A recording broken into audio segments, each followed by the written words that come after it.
There is a place that is spoken about only in whispers, a dark area that spawns the beginnings of urban legends, a place where anything can happen and usually does.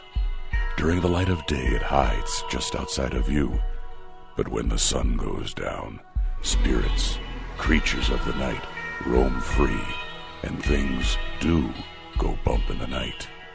It is in every state and every country, and there is no escaping it, no matter how safe you feel behind your locked doors and latched windows.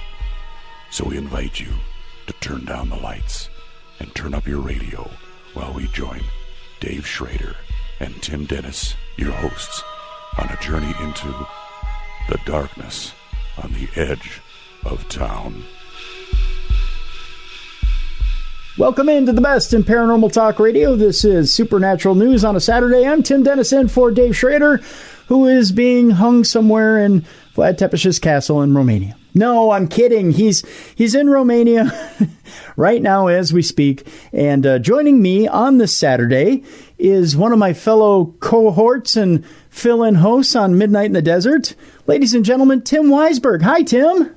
Hey, Tim. Wow. It's like we're talking to each other. It is. We're talking to ourselves, talking to each other. It's like a Freaky Friday. There's a Tim and a Tim in a room, and universes haven't collapsed. We just can't physically touch. If we physically touch, then, the space-time continuum will cease to exist. Something like that, yeah. That in somewhere two wrestling nerds will geek out, I think, is what happens. We have a lot in common, my friend. Not only do we have now Midnight in the Desert, but we've got wrestling ties, we've got journalism ties. It's weird. It's like we're brothers from another mother that are separated by thousands of miles. I've always felt that way, and when I was last out there visiting and hanging out with you guys, it was an instant connection. So I firmly believe that we were destined to be friends. We are destined to be friends, and you owe me a huge red belly. I still feel bad about this. Now I need to explain to the many listeners of Beyond the Darkness. The last time you were here and you were a guest of IWI, I kind of laid in kind of hard. I laid in a chop to your midsection, and I feel really bad about that. I've had guilt. Well, I wouldn't feel too bad because, as it goes, whenever anybody's a rookie in the ring, you kind of got to smarten them up a little bit. So that was kind of my smartening up. And now you owe me a huge receipt. Well, I got to tell you, I've been involved with an organization out here in Massachusetts that does charity shows. Mm-hmm. I've been their ring announcer now for a couple of years, and I keep getting involved in some of the angles. Right now I'm in a feud with the heavyweight champion, so I've learned, how to dish it out as much as I can take it. Okay. So the next time I'm out in Minnesota, you can count on a spooky stunner coming your way, my friend. Ooh, a spooky stunner! Now I can't wait for that. That sounds like a plan. I myself have done are doing the general manager role, or the vice president role. I'm above a general manager. I'm a vice president for IWI, and I'll tell you this much: I've been getting under the skin of a lot of people in IWI, and I've taken a few of those moves. I've been bumped to the outside of the ring. I've been bumped to cement. Man, I tell you, I've taken a lot of harsh. We're very lucky. Our commissioner for House of Bricks Wrestling here is John Cena Sr. So, I know. Yeah, so if I get into it a little bit too much, if the Thunder from Down Under, Michael Foster, roughs me up too much, I can make a phone call to the to Mr. Hustle Loyalty and Respect himself and get him down there. I know. You're so lucky. You get all the. Over there in Massachusetts, you get all the cool guys up there, and here in Minnesota, I can make a phone call to Sodbuster Kenny J. Well, hey, just take the help where you can get it. I don't. My Rolodex is more like a file card in my back pocket. Not a lot here.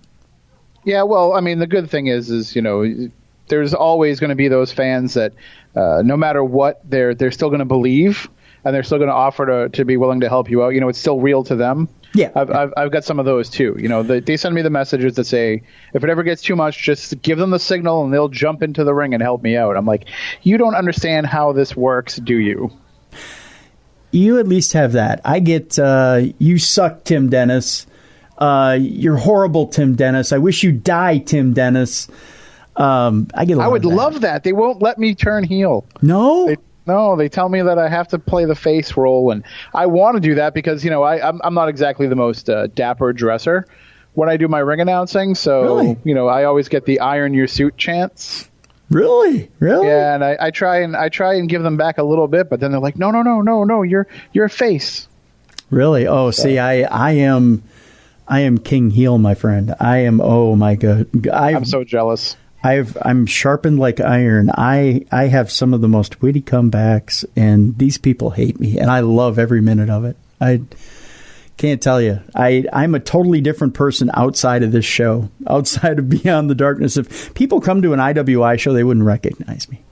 When I saw I think I was there for your actual heel turn. Yeah, I think that's when you attacked me there, and when I saw that happen, I said, "How? This is not Timmy D. No, what is going on here?" It's like you were a man possessed, and it was. I was fascinated just watching that metamorphosis. Oh, it's gotten even better, Tim. Let me tell you, it's gotten even better. People absolutely despise me. I kind of love it too. I'm not that person, but there's a part of me that when I get in that ring once a month, I absolutely love it because people just react. It's just fun. And that's what wrestling is. It's being able to find that portion of your character that you don't normally get to play in real life and kind of just let loose and amplify it 1,000 times. Yeah. And it's I know there's a wink and a nod there, and I have a lot of fun with the people who show up to IWI. So it's and afterwards we have a good laugh. So it's good fun. It's a lot of good fun. So, and if people and House of Bricks is go ahead and plug House of Bricks. Where can people check you out there in Massachusetts? Well, they are based in New Bedford, Massachusetts. They do shows all around the New Bedford area and Fairhaven. They basically just put on fundraiser shows. None of the wrestlers get paid. Everybody donates their time. And what I love about it is it's a lot of young, upcoming guys who are just learning the craft, getting the chance to get into the ring with some seasoned veterans who have kind of had their time in the spotlight and are coming back to give something back to wrestling. So it's the perfect blend of what indie wrestling should be. That's awesome. And of course, IWI right now we're actually seeking out a new building. We were in Hopkins, and so we're kind of in between venues right now. So we're forming our next show. I don't think we're going to have a show here in September, but we'll have a show in October. We'll let you know when that's coming up here on Beyond the Darkness. So look out for our social media, and we're at IWI Pro on Twitter. So we'll let you know when that's coming up as well. Tim, the other reason why we're together here on we're doing a little bridging. You were on Midnight in the Desert here Thursday and Friday, and I'm taking over Monday through Friday. Not going to lie, I'm a little nervous. I don't get nervous for much, but I don't want to screw the pooch here.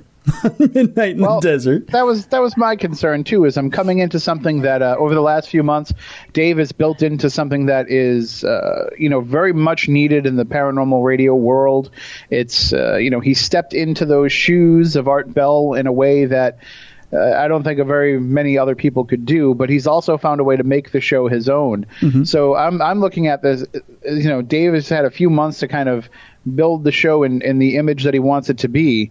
And now I'm going to be trusted. That's like a guaranteed screw up in my world. There's no way I can't help but screw that up. But people said that I did okay, so I guess I guess that's why they let me come back. Right, and I thought you did an excellent job. So Thanks. My whole thing is I don't want to get on and stammer like an idiot, and people go, "You suck," and I'll be like, "You're right, I suck," and then just run away crying. That's my whole deal. I don't want to do that. I just look at it like this: it's you're having a conversation with who the guest is. Mm-hmm. It's just the two of you talking back and forth, and there just happens to be thousands and thousands of people listening in while you're having that conversation. I look at it every time I pick up the phone. I assume the NSA and the government is on the other end, so I'm always talking to an audience. So this is just one more, just aspect of that. Oh boy. If you look at it like that, I think you'll be fine. You've been doing this a long time, Tim. You're a pro. Yeah. Well, I don't know about the pro thing, but yeah, I've been doing it a long time. I've been stammering and stuttering and saying a lot of ahs and uhs for a long time. So yeah, I think I can do that for another week. Sure. Yeah, absolutely. Well, it's that Supernatural News Saturday thing, and I think you might know the way this works, Tim. We stammer and stutter and through our way through a bunch of news stories and mispronounce a bunch of names that we don't know, and people, of course, email us or email me, tim@darknessradio.com, and tell me how much I suck, and we have a lot of fun with it. And that's kind of how the bit goes. I will mispronounce a bunch of names I don't know, just to piss people off. That's part of my. Well, that's the whole fun of it. I mean, when you're dealing with some of the names that are in stories that come across with Supernatural News, you can't help but stammer over some of the names because they're coming in from all over the world, and no matter how many times you practice it, you're gonna say it wrong. Well, that's the thing. I don't practice it, and I don't care. I think that's that's what really pisses people off, and I do it on purpose. Well, in that case, I'm just going to do it too. Yeah, you should too. And then when people email you and say, "Tim, you suck," you won't know which Tim they're talking about. Right. And this is what I love is I get Tim on who now me personally, I go up to KNSI a couple times a month, and I actually take it seriously, and I actually go through the AP source books and actually look at the pronouncers and figure out what I'm doing. And actually, when I get on the air for real, for real, you see what I did there? I actually pronounce all my names properly. But here, it's a bit. And I can't tell you, Tim, how many times I do Supernatural News, and I just say, I don't care how this is pronounced, or I act like I don't care how it's pronounced. People go, oh, this is how it's pronounced. And they email me, "Dear Tim," here I'm going to do the typing noise that Dave does in the background. "Dear Tim, that's not how it's pronounced. It's pronounced like this." Oh, you know what? It's okay. It's a bit. Right. It's a bit. And like you're going to be pronouncing that name again, that you need to know the actual correct pronunciation. Right. Exactly. Like I could say Northwestern University, I can call it Northwestern. Doesn't matter. Well, that might be going a little far. Well, yeah, it is going far. You might have a very big audience there that you don't want to turn off. Yeah, and I've actually been to Northwestern University, so I should probably pronounce that one right. Probably. Well, let's get to it, shall we, Tim? Sure thing. Okay, this first story is at Northwestern University, so I should pronounce it properly. Scientists say they've developed a blood test that can detect your internal body clock. Mine is set to go off. My alarm is set to go off about 2 p.m. every afternoon. Just saying, I'm a late sleeper. I can't help it. Can a blood test tell what time it is in your body? Mine's always drinking time. Just saying. Scientists at Northwestern University seem to think so. In a study published Monday, the medical journal PNAS. I don't know if you've ever had to PNAS, Tim. I have studied PNAS with great fervor over the years. Have you? Oh, yes. Don't study. I'd say I might be an expert at the PNAS. At studying the PNAS, yes. Are you? I try not to get too close to the PNAS. I hear it only has one eye. Researchers reveal that they have invented a new computer algorithm called time signature that uses blood sample data to predict someone's circadian rhythm. Circadian rhythm, by the way, is excellent in a Bruno Mars tune. I don't know if you've ever heard the circadian rhythm before. He was just here in town. I could hear it from outside the stadium, actually. Yeah, no, I listen to them every night when I'm going to sleep. I can hear the circadias outside my window chirping. Oh, yeah. Well, it's kind of relaxing if you just kind of tune into it. Unless one gets in the house, then forget it. Yeah, then it's just irritating. Yeah, you can't find those little bastards for nothing. Circadian rhythms are a major area of research in the medical field.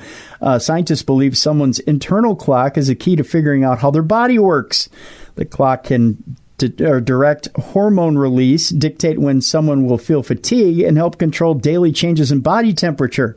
Disruption of a northern rhythm as opposed to southern rhythm.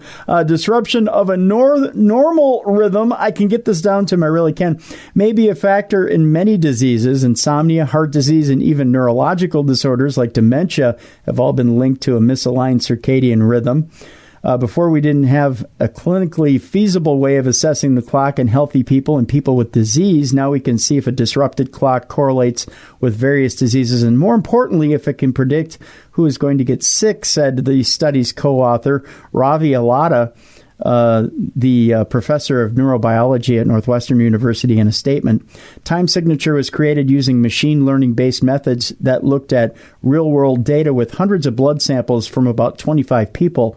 Artificial intelligence software took that data and found patterns to identify internal markers that best corresponded to a person's physiological time.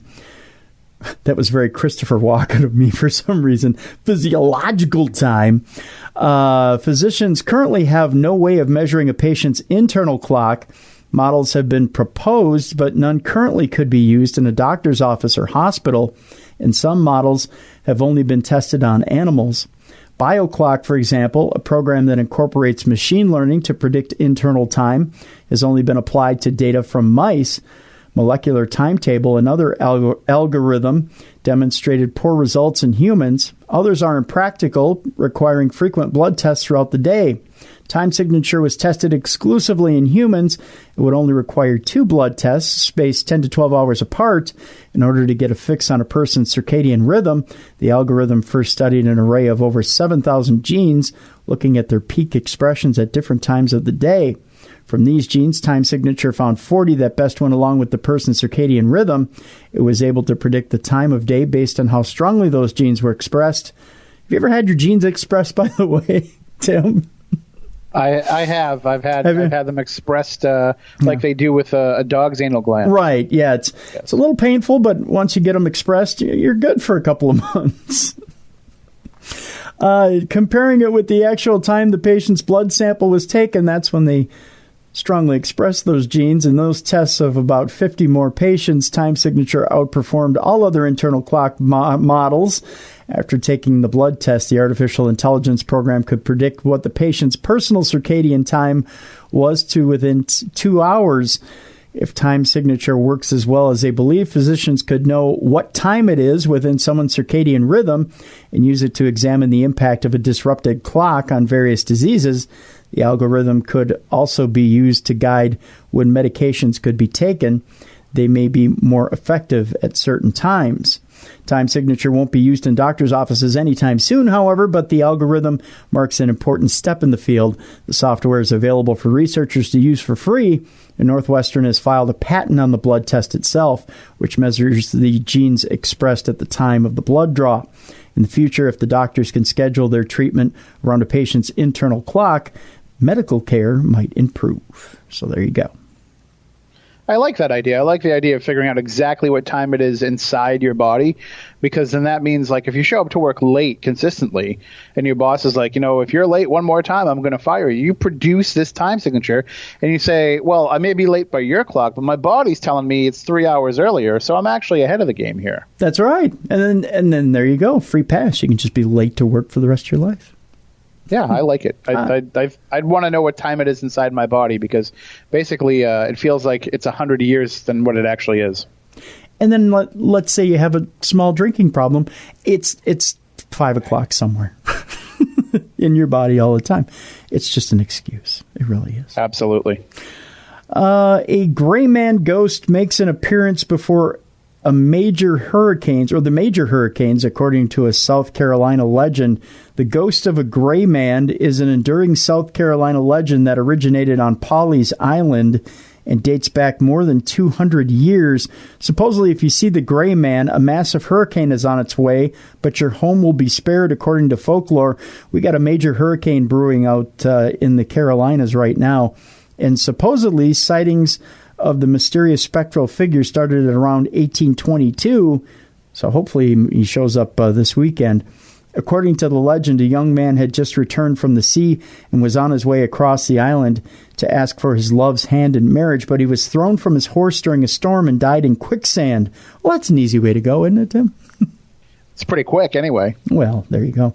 His betrothed later came across his ghost, who warned her to leave the island. She persuaded her parents to leave, and when the family returned, they saw utter destruction everywhere, but their home has been spared. That, according to the Paranormal Guide, the Gray Man ghost has been chronicled in TV shows and in books dating back to 1956. So far, there's been no reported sightings as Hurricane Florence is bearing down on the Carolina coast, but you never know. Interestingly enough, we'll see if that gray man ghost makes his sightings, or makes himself known as Hurricane Florence makes its way up the coast. Although there was, as we're taping this, there was reports that Hurricane Florence was starting to break up slightly, wasn't there? Right, and what's interesting about this story is Chip Coffey posted on his Facebook page a photo that someone had shared with him. Looks like somebody actually has spotted the gray man leading up into Hurricane Florence. So really? It looks like it could be an actual person to me in the surveillance camera footage, but it does kind of bear a resemblance to a gray ghostly man. So, very interesting. Yeah, I mean, we hear these harbinger stories all the time. The Mothman was supposedly a harbinger of the Silver Bridge collapsing and Point Pleasant, and so I mean, these stories exist; they're out there. But I think for the most part, if you see a ghost walking across your property, like the hurricane is the least of your problems. You probably got some haunting activity going on, and you should be more worried about that because the hurricane's going to be gone in a couple of days. Yeah, most definitely. This next story is a little bit concerning. That there's been, especially in the Pittsburgh area and now in Minneapolis, there was a story this past week having to do with the Catholic Church sex abuse scandal. A leading U.S. exorcist is saying that the sex abuse scandal is demonic and likely to get worse. In a recent interview, a world-renowned exorcist said the sex abuse scandal currently rocking the Catholic Church is demonic in nature and likely to get worse before it gets better. According to Father Gary Thomas, the exorcist for the Diocese of San Jose, California, he said, "We're in for a long storm." Father Thomas's training in Rome was the subject of the 2010 book, The Rite, The Making of the Modern Exorcist by Matt Baglio. The book was made into a movie starring Anthony Hopkins in 2011. It's only going to get worse, said Father Gary Thomas. But as bad as it is, it has to come out. It is unacceptable. According to Father Thomas, the age-old taunt, "Who's going to believe you?" is a satanic message that is meant to silence sexual abuse victims. Convincing people that no one will believe them is what Satan says when something is so out of bounds, what is reasonable as to be unbelievable, Father Thomas said. Reading the accounts of what those children in Pennsylvania went through, as detailed in the grand jury report, we wonder, how could this happen, he continued. It's otherworldly, outside what people thought was possible. That's what makes it demonic. Far too long, Catholics have seen this real-life horror story play out over and over again in their churches. In an article about Becoming the Solution, Jennifer Roback Morris, Ph.D., founder and president of the Ruth Institute, pointed out that if abusers thought people would speak up and be listened to, they would not have gotten away with so much for so long. If people had listened to poor James when he was abused at 11 years old, the now 60-year-old man abused by Father Theodore McCarrick would not have had to suffer in silence for decades. James tried to tell his parents, Morse wrote. They did not believe him. Against the word of a respected priest, James began getting into trouble doing alcohol and drugs. The family thought Father McCarrick could straighten him out. They encouraged him to spend more time with their son. Father Thomas explained why sexual abuse of children is especially heinous. By sexually abusing children, Satan desires to destroy the icon of the kingdom of God. He wants to destroy the most innocent version of humanity, which is the child, he went on to say. The priest said that in his opinion, behavior that falls outside the bounds of what is conceivable, like murder, is also clearly demonic. He also goes on to say that ISIS is a satanically driven organization because they have a premeditated will to kill as many as possible who don't believe their way of life. Even drug cartels are demonic and often pray to Satan to curse their drugs, and they refer to Satan as their father and pray to him. I've seen documentaries on this and attended workshops with government forces, and prayed over some of the cops because of what they are dealing with. Father Thomas called on all Catholics to pray and fast and to act to triumph over the evil. He went on also to say it can't just be the removal of a few. It has to be a complete reshaping of the paradigm of the way our church governs. We need a complete cleaning up. We need a lay commission to set up an independent study. The bishops can't do it. They don't know how to do it. Father noted that he fasts and prays before his work as an exorcist. He said prayer, fasting, and the sacraments are efficacious, but it cannot be without the intentionality of action that comes out of prayer. We want prayer to change us, and we are praying for a change in the whole church all the way up, and we are also praying for the victims who have gone through decades of terrible trauma. Father Thomas said Catholics need to be strong and be prepared to persevere for the long haul. We are in for a long storm, he said. The clouds are just starting. However, our primary concern must be the victims who have been violated, and firmly and without doubt prevent new victimizations from taking place in the future. There can be no tolerance for sexual misconduct perpetrated by clergy or lay people within the church now or ever again. Interesting story, Tim, in that, not only this story coming out, but there was one of the former bishops, I believe it was, from Minneapolis came out this past week, and I think the quote was, and I don't want to misquote the story, but he had come out and basically said he thought it was a right for priests to abuse children. It was a bizarre story, but I remember reading it and just thinking, what? It was, I don't know, but a lot to be cleaned up there, that's for sure. And that's what bothers me about this. I live in New England, which was kind of ground zero for the church sex abuse scandal with Father Porter, Father Gagan, and the Boston Archdiocese. And what bothers me about this is that too easily, it's the same thing that we encounter in paranormal investigation, where whenever something bad or negative happens, people are too quick to blame the devil or the demonic for it. And it seems like the church has been doing the same, where they've said that these priests are under the influence of some sort of dark force, almost as if we should excuse their behavior because they couldn't help it. Right. And I think that that's a cop-out. I like the fact that Father Thomas is saying, we can't put up with this anymore. We need to have no tolerance for this. But they're also not talking about holding these priests criminally responsible for what they did. Right. And that's the key here is it just can't be a crisis of faith. They committed crimes and they have to pay for those crimes. Right. Well, Tim, normally I take the lion's share of the load here on Supernatural News, but I would let you read a story or two if you'd like. You're just saying that because we have a story coming up from Asia that has a lot of names that you're not going to be able to pronounce correctly. Exactly! Yes. So I'm fine with giving it a try. I apologize to anybody that is listening from the Asian continent. No, that's fine. They don't generally email us. I will butcher your language the same way that you probably butchered my neighbor's dog. All right, authorities in Kampong Cham province on Sunday arrested a possessed man who allegedly sank his teeth into the throats of 5 animals, including 3 dogs, and sucked their blood until they died. Major Chun Bopa, Ko-Sotin District Deputy Police Chief, identified the man as Run Reach, a 24-year-old farmer living in the district's Kampong Reap commune. He said that at about 5 p.m. Saturday, Reach became drunk on a bottle of wine while his parents were away, and when he became drunk, he seemed to gain supernatural strength. He caught his 3 dogs and killed them by sucking their blood. He kept sucking their blood while they were still alive. Then after he killed his dogs, he caught a pregnant hen and a female cat in the house and also sucked their blood and killed them. Major Bopa noted that after killing the animals, Reach went to sleep and his parents returned to see him looking like a fierce ghost. I want to know what kind of wine he was drinking there, because that sounds like the good stuff. That sounds like the kind of stuff we need for the next paranormal convention VIP party. Oh, yeah. Yeah. So the mother did report him to police the next day, and Reach was arrested. The mother asked police to take him to the chief monk in the village to be exorcised. But the Buddhist monk said that he sucked the blood of the animals because he was possessed by a ghost. The ghost made him cruel and drove him to drink the animals' blood while they were alive. Reach was not detained or charged because he did not harm any villager, only his own animals.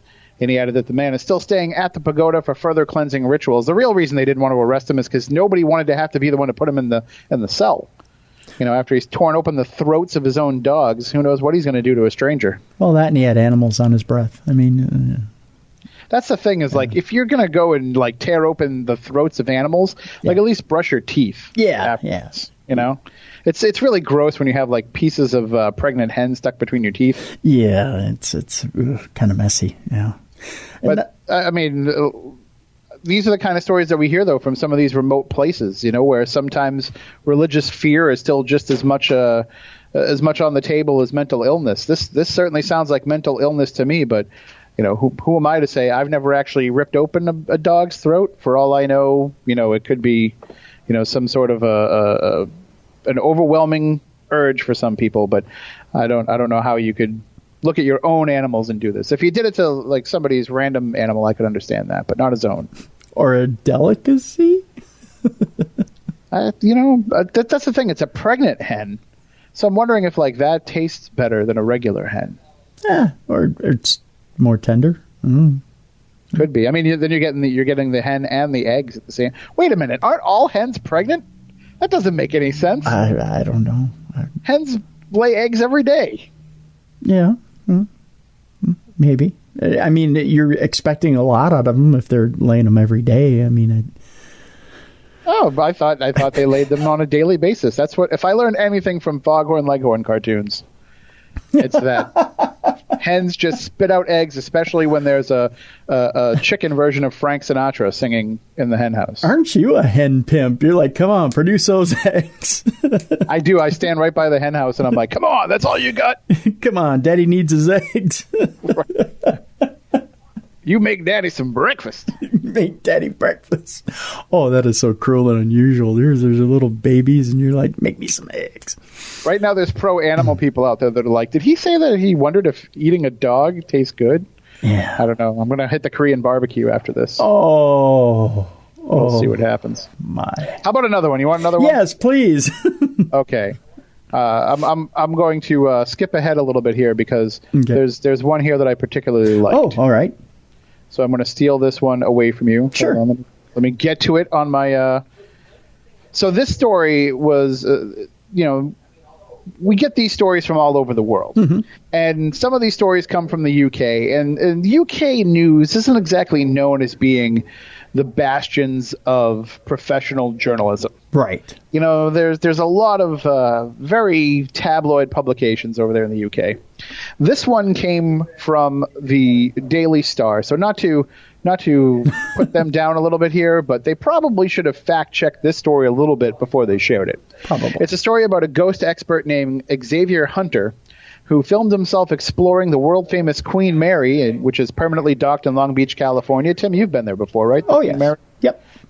So according to the story, he picked the retired British ocean liner after several reports of otherworldly sightings and many suggestions that the vessel was haunted. So apparently, he's the only one that knew that this place was haunted. It's on their website how to go there and look for ghosts, but that's okay. Yeah. So video footage shows the moment he claims to have seen the apparition of a former passenger who was murdered on the ship. Xavier says he feels the temperature drop and a cold shiver runs down his spine just moments before the reported sighting. But stranger still, another clip shows him entering another room where a bizarre screeching sound can be heard. This is said to be the voice of a little girl singing a nursery rhyme. The investigator then reveals he had been alone in the engine room since 3 a.m. and the encounters have left him dizzy and nauseous. Xavier, who comes from Las Vegas, says he was extremely shocked and excited to have captured something like this on camera. He always thought that the ship's legends were just made-up stories, but how can he deny them if captured evidence of it on camera? Well, I can tell you that you can see that video evidence for yourself if you go to the Daily Star's website, and it looks to me like he caught the guy who was in the background that led him into that engine room to go in and investigate. Oh, no, really? Yes. He's wearing like a T-shirt and looks like khaki pants. Oh. But what bothers me about this is they didn't bother to ask him the most important question, which we all know the answer to. Were you alone on the ship at the time? Of course not. You know how the Queen Mary lets people investigate. Yeah. The ship had a full crew and plenty of people on the ship. And, it's very hard to say that when you catch an EVP there that it couldn't be another living person. And you're going to get people in the background. So this is just one of those examples of, that somebody was in charge of trying to generate some content for the day. They see this come out. They see this video pop up on their news feed somewhere, and they don't bother to actually check in and see if there's any legitimacy to it. Oh, my God. Oh, Ghost Hunting 101, folks. It's And I don't know if Xavier Hunter is a listener to Beyond the Darkness, but Xavier, if you are, you need to be a little bit more discerning with your evidence, because yeah. Most ghosts don't actually wear khakis. No, maybe fine discerning yuppie ghosts do, but or maybe the ghost of State Farm agents. Oh, that could be. Yeah, that's possible. Yeah, yep. They could save you some fine money on your insurance, maybe up to 10 to 15%. Who are you talking to? She sounds disgusting. Well, she's a ghost. Well, she's a ghost, and she's haunting the engine room currently. Yeah. By the way, that story totally sounds made up. The dude's name is Xavier Hunter. Come on. He either sounds like either he's in the ring right now, or right. Yeah, it does sound like a ring name, doesn't it? Xavier Hunter. It does. Yeah. Yes, it sounds like an NXT name. It is. Yeah. They just hand out to you when you sign up. Yeah. Xavier Hunter from parts unknown. Like Oni Lorcan used to wrestle out here, and his name out here was Biff Busick. Oh no, really? So I'm like, how do you go from Biff Busick to Oni Lorcan? Like, it just doesn't even make sense. Oni Lorcan to me sounds like he should be a pest control specialist. Yes, or He-Man's little helper friend. Oh yeah, he does. Yeah, that would be his little helper friend, wouldn't it? Good Lord.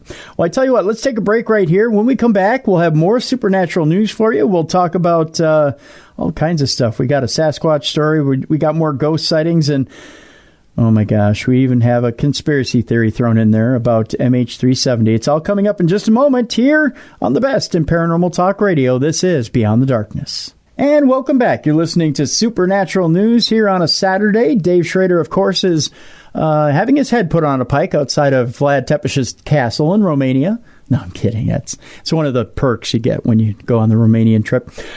So I'm Tim Dennis. I'm filling in for Dave. And, of course, that's Tim Weisberg, who also fills in for Dave. And we do that both together on Midnight in the Desert. And we're doing it today on Beyond the Darkness. Hi, Tim. Hello. Well, we don't get to do it together on Midnight in the Desert. No. That's why I'm so excited that we can do this together, because we don't usually have the chance to talk, you and I. Right. So we're doing at least not on the air. Well, no. Well, we are today. Yeah. But it's kind of like weird universes crossing. It really is. Yeah. I mean, I think that somewhere out there's still people that think that I'm you and that you're me, and nobody's really sure like which Tim is which, especially when I shave my head. Then they really get confused. Oh, yeah. Have you done that lately, though? I did just buzz my head down. I didn't go complete skin. Oh, good. But good. Well, usually I do in the summer. Yeah, it's a good feeling in the summer, especially when it's real hot. But yeah, you want to grow that out in the wintertime. I can't, though, because I look like some sort of pervy college professor if I do it. So I prefer just to keep her down to the skin all year round. If you didn't wear the tweed jacket with the elbow patches, you wouldn't look so pervy. I know. And college professorish. It's that Goodwill Hunting fetish I have. I can't help it. Let's get on with it, shall we? Ghost sighting has been reported to police, ? That's how we start off this story. We go to Rhode Island, where a police department in Rhode Island received a rather strange report about a mysterious woman that some suspect, not a suspect, but a suspect. It's a wrong accent on the wrong syllable, Tim. Yeah. It could be a suspect too. You don't know. I don't know. That some suspect may have been a ghost. Cops in the town of Coventry reportedly received the creepy call on the evening of Saturday, September 1st. According to a Facebook post from the police department, a concerned citizen said that they have spotted a woman wearing a white wedding dress mysteriously emerge out of the forest along a road. It sounds like one of my last dates. Making matters all the more unsettling, the caller claimed that the spooky-looking woman was in some kind of distress and was yelling for help. A pair of police officers, described by the department as two of our finest young patrolmen, I bet they were dispatched to the scene to investigate. However, when they arrived and searched around the scene of the reported sighting, the cops could find no indication of anything amiss, nor any sign of the eerie woman in a wedding dress. In sharing the story with residents, the Coventry Police Department mused that maybe the mystery woman had been a restless soul buried in the town's Hopkins Hollow Cemetery, or perhaps a legendary Rhode Island ghost named Nellie Vaughn. Although the post by the police asked for any further insights from other potential witnesses, it appears to have been an isolated incident, as they apparently did not receive any tips on what exactly may have happened that night. So there you go. And what's interesting about that is that Nellie Vaughn's ghost is usually seen specifically in the cemetery where she's buried. It's usually seen as kind of like a warning for people who trespass in that cemetery, because there's an interesting side note to Nellie Vaughn that my friend Andrew Lake has long been a researcher of, that Nellie Vaughn is confused with the real-life story of Mercy Brown, who was believed to be a vampire. Mercy Brown had died of tuberculosis, and when her brother became ill, some townspeople believed that Mercy had become a vampire and was coming back and sucking the life out of him. So they actually dug up Mercy Brown's grave to try and use some of her organs to create an elixir for her brother. And, of course, it didn't work. But sometimes that story has become conflated with the story of Nellie Vaughan. So you'll hear people talk about how Nellie Vaughan was this vampire from Rhode Island, but it turns out she wasn't. And we think that part of the reason why her ghost might still be seen today is kind of trying to set that record straight of the people who accuse her of being a vampire. So while Nellie Vaughan usually isn't seen outside that cemetery, maybe there's a good chance that is who they encountered. Very interesting. We move on to a Golden filmmaker, not like Golden made out of gold, Tim, but a Golden filmmaker is in the city of Golden, unable to prove in court that Sasquatch exists. We talk about our good friend Todd Standing. I don't know if he's your good friend or not. I don't consider him a good friend. I don't even know Todd Standing. I've interviewed him once. Yeah, maybe a mild acquaintance through just reading the story. Yeah. Todd Standing claimed that his rights have been violated by the government, failing to recognize the existence of the Sasquatch, but a British Columbia Supreme Court judge has found that he has no reasonable claims to make and has dismissed the case. Todd Standing sought a court declaration that the Sasquatch, which in North American folklore has been depicted as a hairy, upright, walking, ape-like being. I think that's being a little harsh, but hey, he has feelings too. A hominid or primates type of species is an indigenous mammal living in British Columbia. He also asked the court to declare that the government had infringed his fundamental rights as it related to his concerns about the Sasquatch, and that the government had committed a dereliction of duty in regards to recognizing and protecting the fabled primate. Boy, that's a lot in one package, isn't it?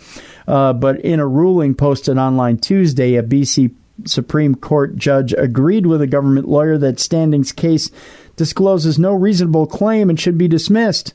The government argued that Standing's claim was based on assumptions and speculation, lacked an air of reality, oh boy, that hurts, and ultimately incapable of being proven.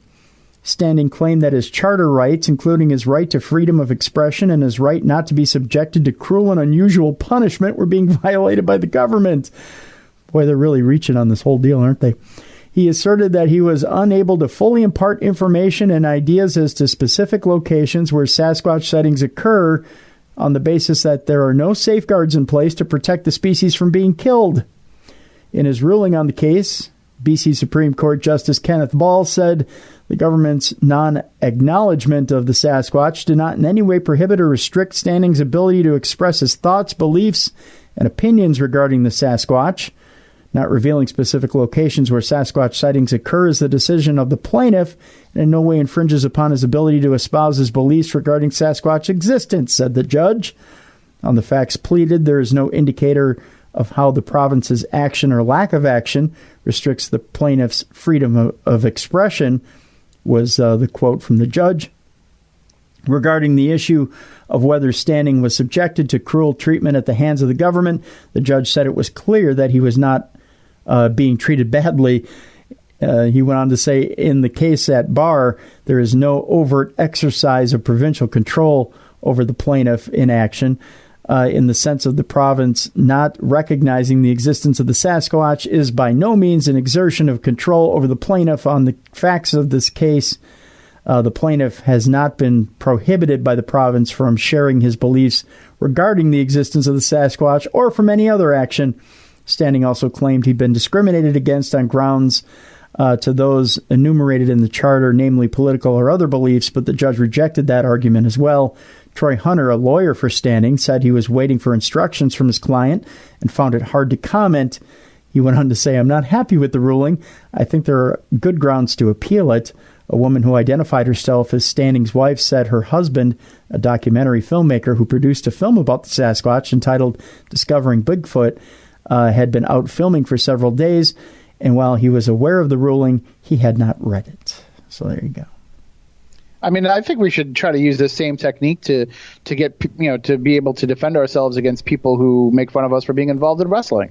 Right. Like every time they say, "Hey, don't you guys know that stuff's not real?" Let's get the government to say that it's real. And then therefore, when they decide to tell us that it's not, it's hate speech and we can be protected from it. I like it. I'm good with that. Solid. We just need to get a Supreme Court justice to follow us on that. And I think we could do it. I just don't get what this guy's deal is. So what? You got involved in Bigfoot research. You have to understand that when you're talking Sasquatch, people are gonna not accept the fact that it really exists. I just wonder, like, what is his end game here? Is he trying to get some sort of special dispensation or some sort of special grant? Like, what's the ulterior motive? He's not telling anybody. I don't know. I've always wondered that too. When documentary filmmakers or researchers try to get proof through the courts that Sasquatch is real, what is the end game? I don't know. I don't get it. I don't get it. Well, I know what the end result is. Anyways, he got a lot of attention for his Discovering Bigfoot documentary. So yeah, that's probably what it is. Using the court systems to promote your own film. I'd be upset about this if the fact that it wasn't Canada and they probably don't have much else going on in their courts. So it gives them something to do, and it wasn't my tax money. That's true. It was Canadian money, which means it only had 3/4 of the value. Yes, exactly. Yeah. That's what it's all about. That's what it's all about. That's right. That's right, Tim. That's what it's all about. You put your left foot in, you put your left foot out, you put your left foot in. And, have you been to down near the Texas border lately by Canada? No, I have not yet. You haven't? No. Oh, it's a beautiful country. We go on to Michigan, Tim, where a woman says, and this is a tongue twister, "I fed Bigfoot blueberry bagels." Try that 10 times. I would, but I know that I would probably end up saying something that even on a podcast we don't want to say. I fed Bigfoot blueberry bagels.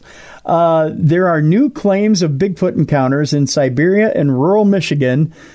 Some people may argue they're similar. I don't. I love Michigan. I just came from Michigan Paragon not too long ago, and I had a wonderful time in Sault Ste. Marie. I think it's a beautiful country. That will likely add to the debate over whether the creature really exists, although neither holds the smoking gun of a photograph, tissue sample, or other scientific evidence.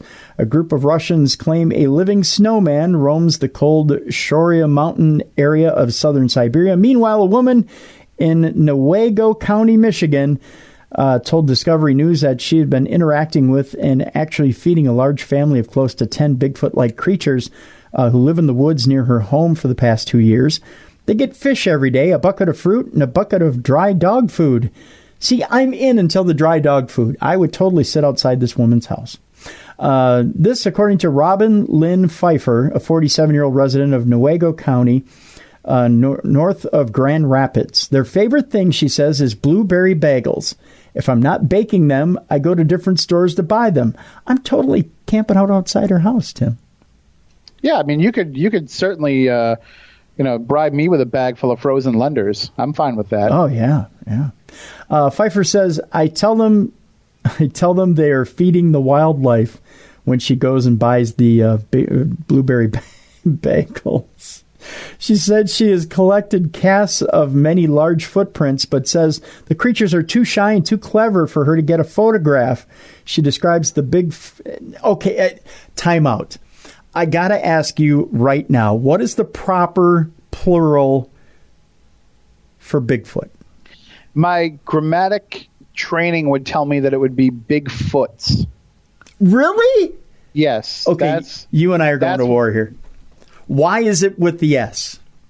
I don't know, but something just tells me that's what seems right to me. It doesn't sound right, but that's what seems right to me when I look at it. It doesn't sound right because it's not deers, it's deer. Right, but when you look at it, it looks correct. Does it? It does to me. See, it drives me up a wall because it's not deers, it's deer. I believe it's because feet would be applicable to multiple of the feet. But this is not multiple of the feet. This is multiple of the creature, which is called Bigfoot. So therefore, I think it would be Bigfoots. See, that makes me cringe. I don't know why. But I'll say it. Do you want to get into the debate about whether or not it's EVP or EVPs? It would be EVP because it's phenomenon, not phenomenons. No, it would be EVPs with an S because it's the acronym that's being pluralized and not the words itself. So it's the same reason why you really shouldn't technically say he had 5 RBI. You should say he had 5 RBIs because you're pluralizing the acronym, not the actual words that it stands for.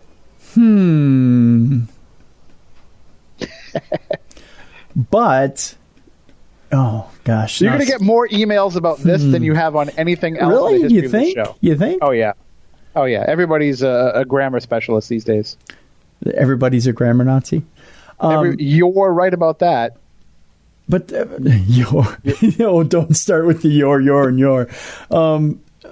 But like with runs batted in, you can't have runs batted ins. No, but it's not. But that's not what's pluralized. What's being pluralized is the acronym RBI. So therefore, it would be multiple RBIs. If you were going to say you had 5 runs batted in, you would say 5 runs batted in. But when you make it an acronym, you would say, like if you were going to say, I'm running out of other examples. But that's the one that I go. That's my go-to. RBIs. Okay, that's your go-to. All right. See, it just sounds so. And no offense to backwoods hicks in Kentucky, but this sounds very backwoods redneck Kentuckian when I say she describes the Bigfoots as ranging from 6 to 9 feet tall. Well, okay, so let's just say that you went to the store and you had to buy multiple toothbrushes. Would you buy multiple toothbrushes or would you buy multiple teeth brush? No, I wouldn't buy a teeth brush. But see, that would be toothbrushes. Well, you're from Minnesota, so you only need a toothbrush anyway, because you just have one, right? Well, no, I actually have a few. that's our joke out here that we make about Rhode Island people. That they only need one. How do you know the toothbrush was invented in Massachusetts? Because if it was invented in Rhode Island, it'd be called the teeth brush. I see what you did there. No, wait, I think I back. You know what I mean? Yeah, I know what you're saying. I'll get back to the story. The emails are coming. They are. I can hear the typing right now. Dear Tim and Tim, you two are ridiculous. I know my education. You're both wrong. It's big feets with an S. Big feets. It's always big feets. She describes the Bigfoot, I'll just cringe as I read it, as ranging from 6 to 9 feet tall and looking like humans, or humans, or human, except for hairy coats and broad noses. The biggest one I've sat and looked at for 15 minutes was 9.5 feet tall, Pfeiffer told Discovery News. The large male is all black. Others are beige and white. The biggest footprint is 18.5 inches long.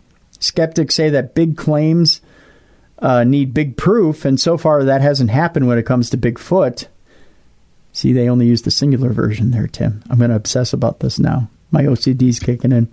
Natural history and evolutionary scientists also ask how these creatures could have survived for so long without being detected, and where the evidence of their body or bones or DNA may lie. Lauren Coleman directs the International Cryptozoology Museum in Portland, Maine, and has been studying and writing about strange sightings of creatures for several decades. He says he's skeptical of anyone who comes forward with tales of lengthy Bigfoot encounters without providing serious evidence. His quote is that all the Bigfoot contactees, for some reason, they never take photographs.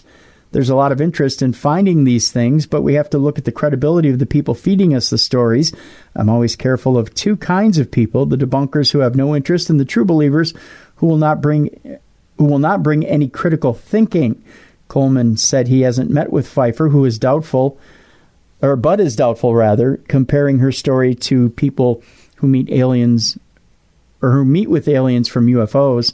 They really believe they are having these experiences, Coleman said. I don't know if it's hallucinations or a psychological state.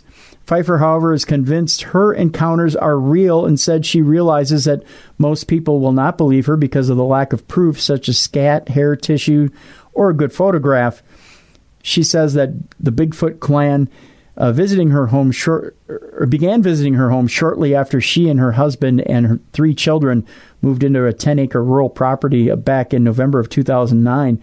The creatures also engage in some unusual behavior, she said. Sometimes they make knocking sounds underneath the family home's crawl space, twist and braid a rope used to tie the family's pony, or construct elaborate stick structures in the woods. Pfeiffer said she tried to snap their picture, but she has not been successful. When she set up automatic cameras in the trees near her home, the creatures turned them upside down. Oh, so you get upside-down Bigfoot creature pictures. Nice. Pfeiffer said, I want people to realize that they do exist.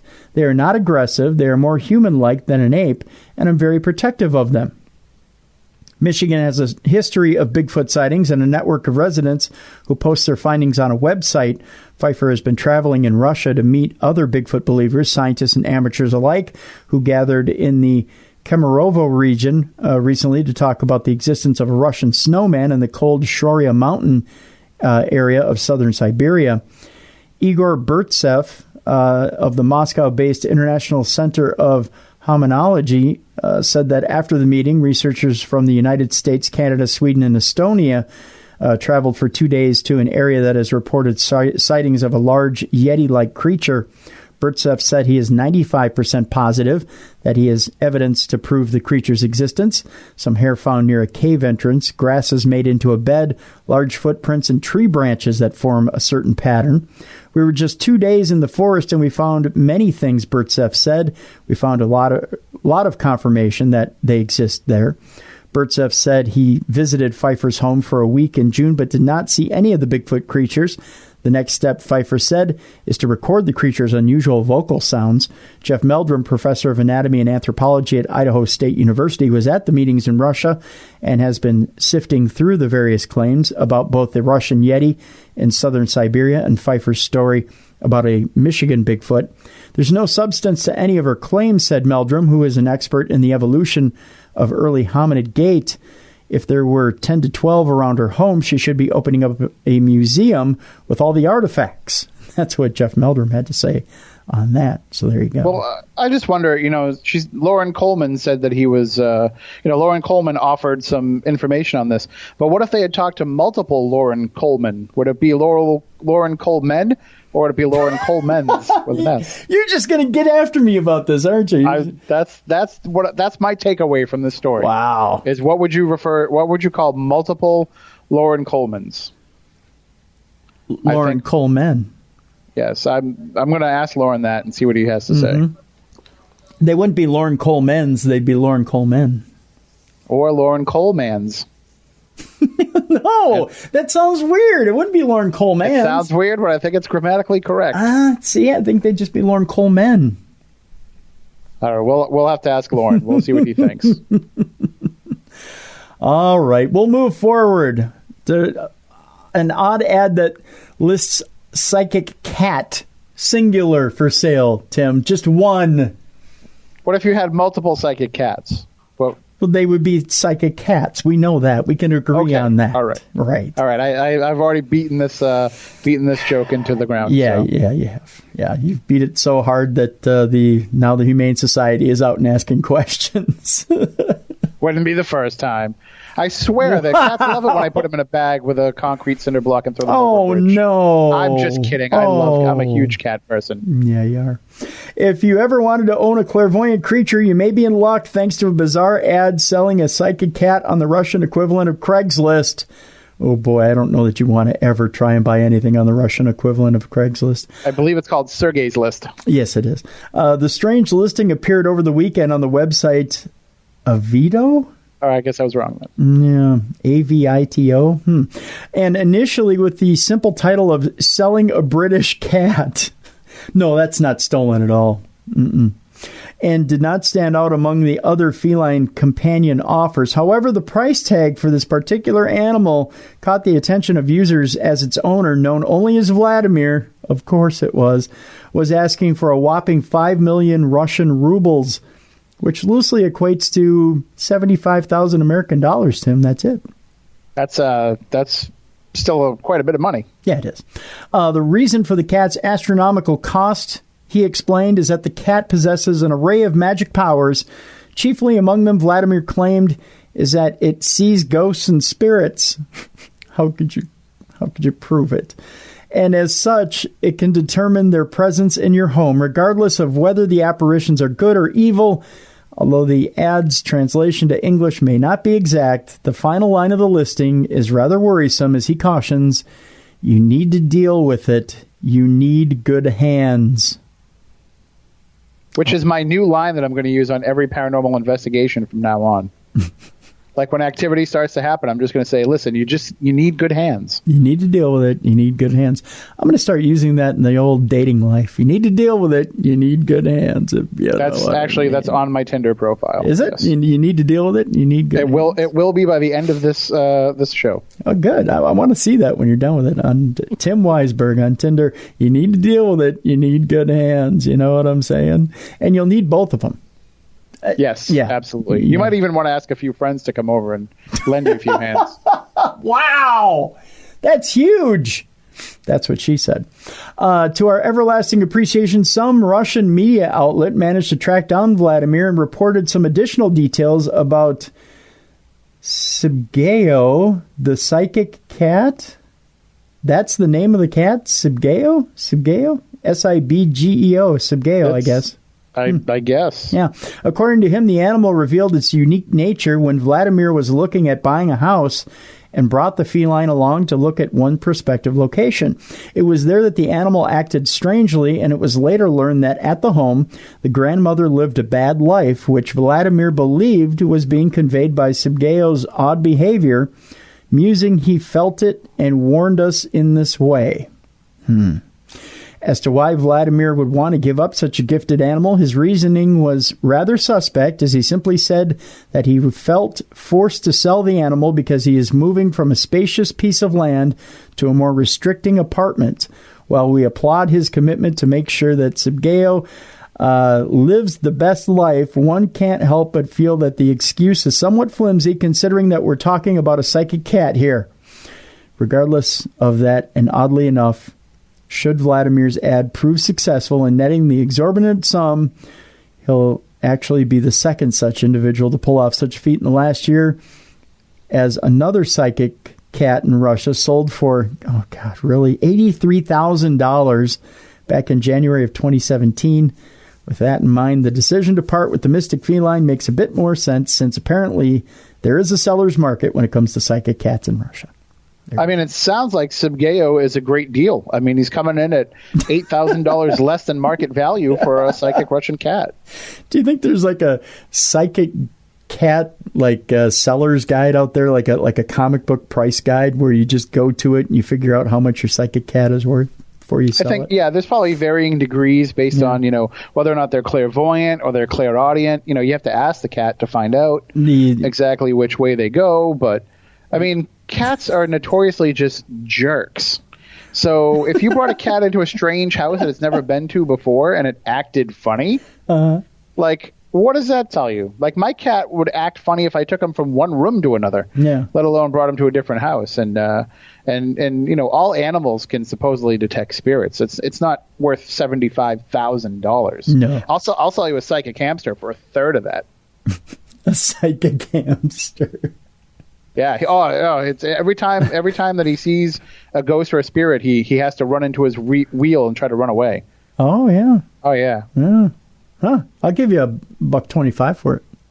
I paid $4 for the hamster. You got to come up a little bit. $225. I'll throw in one of those balls that you can put him in that he can roam around the house in. Oh. And then he gets lost under the furniture, and you forget you have a hamster until you find it 6 months later. Wow. Well, that alone's worth $5. I'll give you $5. I feel like, PETA's really going to be after me after the show. Yeah. They have to understand it's all shtick. You're in a lot of trouble at the end of this deal. Am. Yeah, you are. Wow. Well, with that, while we're getting the handcuffs ready for Tim, let's go on to another story here. Conspiracy theory fan wins $20,000 workplace discrimination payout. It pays to be a wackadoo. No, listen, everybody that listens to Beyond the Darkness, pay attention to the story because we're basically going to make you rich. Yeah, it's true. A child protection worker spouted wild theories at work, which you should do often at the water cooler, and now her employer will have to cough up a massive payout. It turns out that a child protection caseworker who was ordered to take sick leave after telling colleagues she believed in conspiracy theories, including that the earth was flat and that aliens are fallen angels, has now been awarded a $20,000 payout. Listen up, flat earthers. You too could now get a payout. The New South Wales Civil and Administrative Tribunal upheld the complaint against the Department of Family and Community Services, which was found to have discriminated against Jennifer Stefanik, on the ground of assumed mental illness.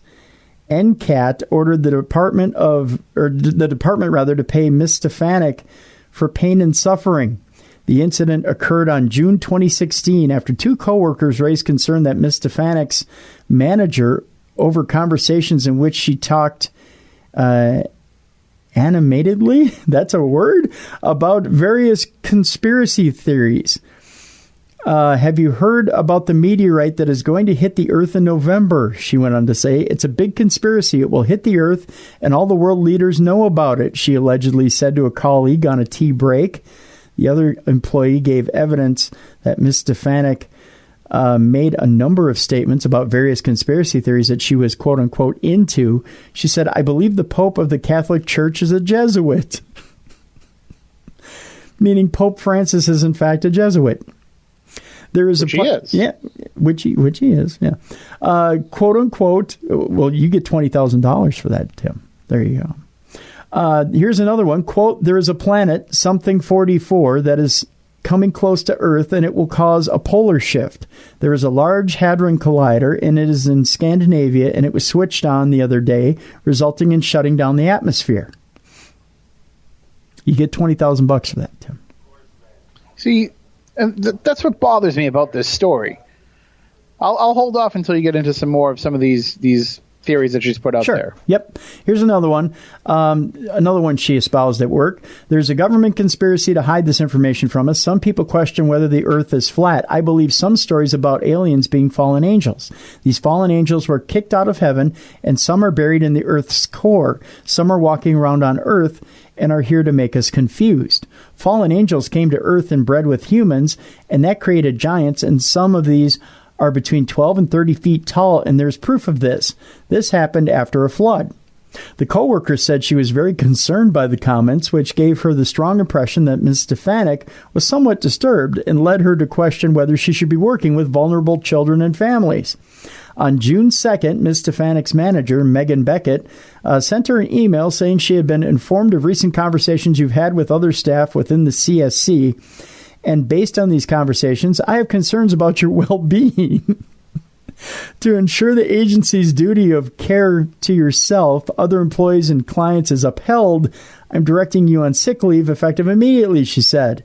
Ms. Stefanik was told she could not return to work until being cleared by a doctor. In a letter later that month, her GP said she was fit to resume to her usual duties. She stated that all the topics she was discussing were related to her leisure time, reading, and topics of interest she found in the internet, and wrote she denied any strong beliefs attached to the topics of discussion. Ms. Stefanik denied making some of the statements, including about the Earth being flat, saying she was into conspiracy theories or that there was a planet coming close to Earth that would cause a polar shift. She agreed she referred to biblical stuff, quote unquote. She provided NCAT with a copy of extracts from a website about the book of Genesis, chapter 6, and from a website about CERN, the European Organization of Nuclear Research that operates a particle physics laboratory in Geneva. She denied that she said that the Hadron Collider was in Scandinavia. And NCAT Deputy President Nancy Hennessy and General Member Dr. Jane Goodman Delahunty said they were satisfied that Ms. Stefanik had the conversations as reported by her coworkers. The only qualification to this finding is that she did not say that the Hadron Collider was in Scandinavia. They said, we accept that she said it was in Switzerland or France.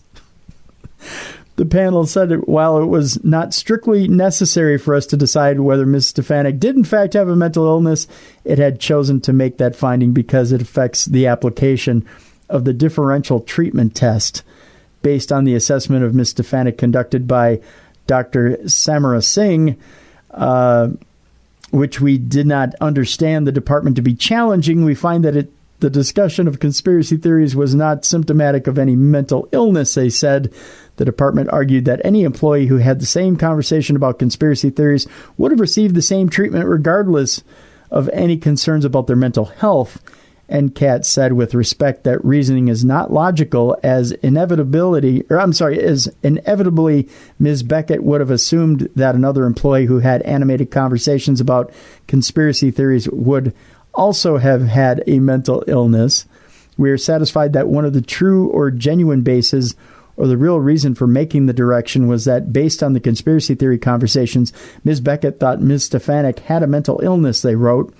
The department submitted without a great deal of conviction that the direction cannot be regarded as subjecting Ms. Stefanik to a detriment because she did not suffer any financial loss and the treatment was trivial. In our view, a reasonable person would consider that directing a person to leave work on sick leave and not to return until a medical clearance has been given constitutes a substantial disadvantage. There's no need to prove financial loss. In this case, at a minimum, it resulted in an injury to Ms. Stefanik's feelings. So that's their counter to the fact that she feels that she might have been wronged. But there you go. She had a $20,000 workplace discrimination payout, Tim, for just saying she believed in some conspiracy theories. And she got that for being the worst kind of conspiracy theorist, the kind that talks in vague generalities. Right. Like I want my conspiracy theory nuts to have all of the facts. I want them to have all of the things that they're going to throw up in my face and tell me that I'm blind because I haven't paid attention to. I want them to tell me all the stupid websites I'm supposed to go to learn the truth. But she's a hack conspiracy theorist. Right. Like she's not fully committed to the process. Right. Basically she's just giving us a Cliff's Notes version of these things. I need the specifics if you're going to get paid for it. So if she got $20,000, I mean, Alex Jones could go make a cool $1 million just by going into any office and starting spouting some of his conspiracy theories. She doesn't even go down the rabbit hole. She just, hey, did you hear about this in Scandinavia? And she's not even half right on it. Yeah. Right. She's basically just regurgitating memes she saw on Facebook. Right. We go to Cambodia in this next story. MH370. And this story is asking, was the actual plane found in the Cambodian jungle? The missing MH370 plane could be laying in the mountains of Cambodia. This, according to Daily Star Online. A stunned truth seeker is to scour the country's jungles after claiming to have spotted the ill-fated plane on Google Maps. Tech expert Ian Wilson has exclusively shown Daily Star Online where he believes a plane is lying in a high-altitude jungle. His earth-shattering discovery is potentially massive in what has become the world's greatest missing plane mystery in the history of aviation. And what makes the exclusive even more startling is the clues stack up to suggest Wilson has found the doomed airliner, which vanished 4 years ago. According to measurements of the plane he has found on Google Earth, it is close to the length of MH370's Boeing 777-200. The body is around 70 meters in length, slightly larger than a Boeing 777's official 63.7 meter measurement, but it has a mysterious gap between the tail and the body, and that could be where the tail and the body fractured upon impact, landing into the dense jungle terrain. Wilson claims it is at ground level because Google Earth offers the option to escape ground view when close to the jet in the app. This option suggests the plane could be at ground level, which would render it a must-see for investigators. In contrast, other potential sightings of MH370 spotted on Google Maps have been ruled out by experts because satellite cameras sometimes photograph planes in mid-flight which do not get erased and end up on their maps. And another vital piece of the jigsaw, which hugely strengthens Wilson's claims, the Aviation Safety Network told them his sightings do not fit the profile of any crashes in the area. What is more intriguing is the spot where the plane appears to sit on the ground is near an air traffic controllers is near an area where air traffic controllers inquired about following its disappearance. The stunning discovery is such a chilling coincidence that Wilson is planning to travel there in hopes of unraveling the greatest mystery of all time in aviation. Wilson exclusively told Daily Star Online that the Boeing 777-200 is 63.7 meters in length. Measuring the Google sighting you're looking at is around 69 meters, but there looks to be a gap between that tail and the back of the plane. He went on to say that the missing flight, he goes on to talk about a little bit of the history, but then he goes on and says that, I'm just kind of trying to summarize here, but he goes on to say in the end, you can see that the plane, you can see the place where the plane is, and it literally is the greenest, darkest part where you can see the back of that plane, and that little bit of separation is just a minor detail, but he does want to go out and check it out in person. But essentially, that's it. Yeah. Just looking at the photo, I mean, that when I first saw the photo, that's what I thought too. I said it looks like they caught a plane in mid-flight. Yeah, because it's just so clearly above the tree line that it's not like what they're trying to say where it's on the ground level and all the trees are cleared out around it because that's where it went down. It looks like it's actually above the tree line, and if you look at some of the other angles of the shot, like you can see the shadow underneath, which looks to me like it's the shadow that's being cast from the plane on top of the treetops as it's flying over. Yeah. We move on from airplanes to airports. We go to Denver International Airport. You've been through Denver International before, Tim, right? I have not. It's the one place that I have not been that I definitely want to check out. Now, see, I've been through it plenty of times, and there's lots of conspiracies about Denver International, but it's now making a public display out of its darkest and deepest supposed secrets. In large new signs plastered around the main terminal, the airport authority gives props to the aliens, Freemasons, and Illuminati agents that are rumored to haunt the facility's secret tunnels. New concessions or new conspiracies, asks one of the posters, complete with pictures of the demonic-looking horse Lucifer, gargoyles, a UFO, and assorted food items. The graphics are plastered over temporary walls that surround construction zones in the airport. One hints at the wall is hiding a new Illuminati headquarters or a remodeling of the lizard people's lair or just new restaurants. Emily Williams, spokesperson for the airport, said the airport is officially embracing the conspiracy conjecture, and they should. I think that we recognize the conspiracy theories are part of our brand, and it's a fun way that we can engage our passengers, she said. The ads, which were created with agency Karsh Hagen, will stay up through the current phase of construction, which concludes next summer. Len Horowitz, a retired dentist and naturopath, who calls himself a whistleblower for public health, said that the new marketing campaign is exactly what a global military syndicate hell-bent on domination would do, Tim.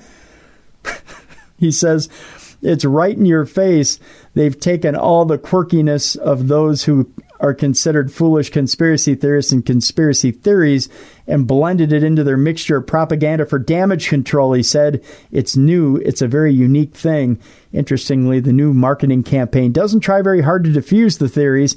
Instead, the posters direct visitors to a website that explains the lengthy construction process ahead. It also lays out the basics of the conspiracy theories and says, if that's what you want to believe, we're not going to hinder your imagination.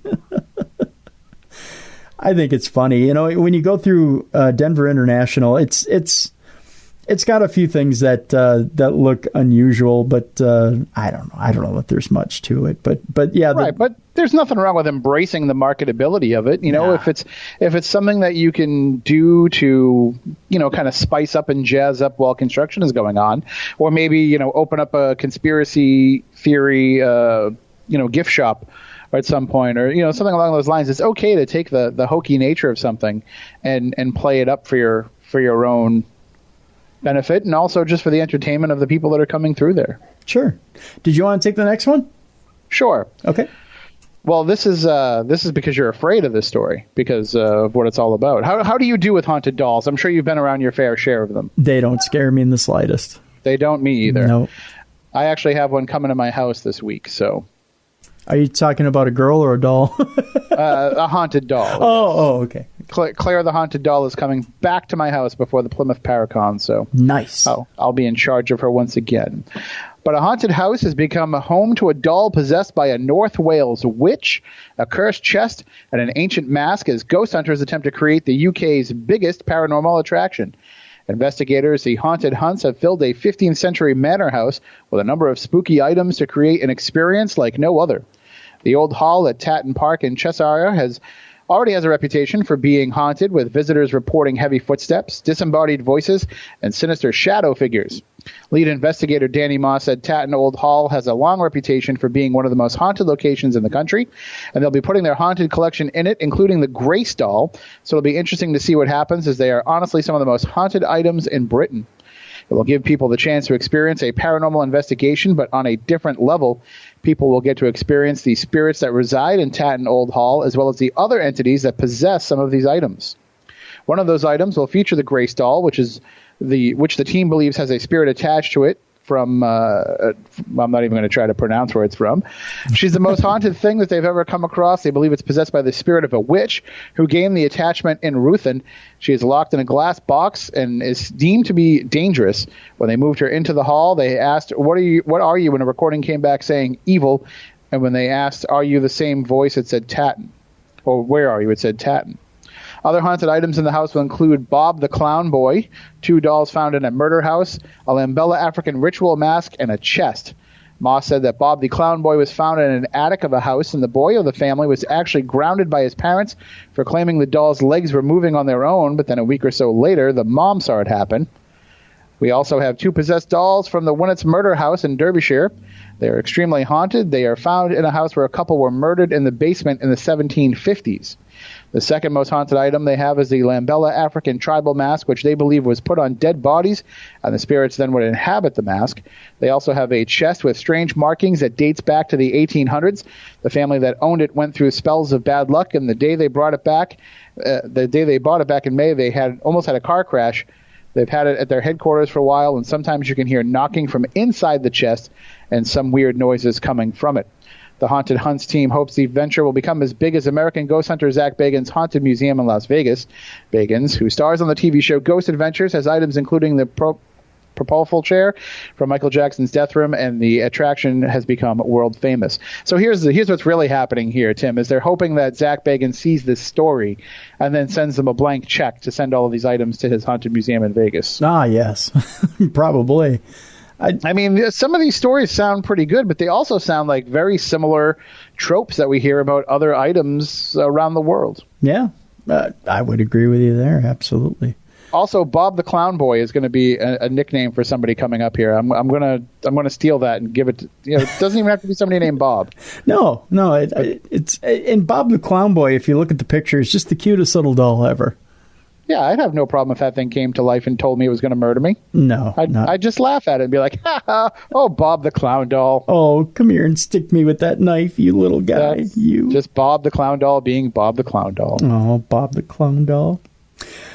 We got one last story here, my friend, on this Saturday Supernatural News edition, and it has to do with mysterious radio bursts in outer space detected by alien hunting artificial intelligence. I hate artificial intelligence. I got to point this out that this week on social media, it's been, I think, kind of outed by a lot of different people on social media that they believe that somehow in there, both Apple and Google are eventually going to get together and create Skynet.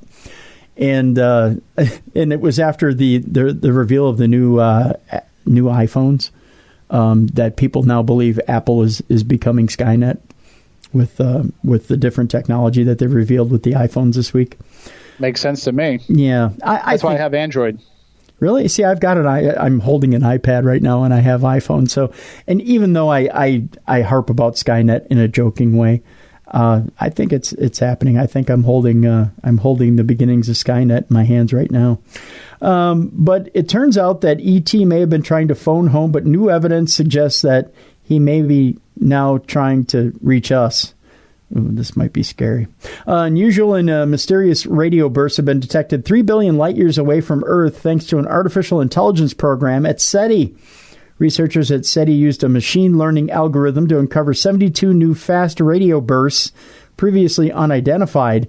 The FRBs are coming from Galaxy FRB 121102.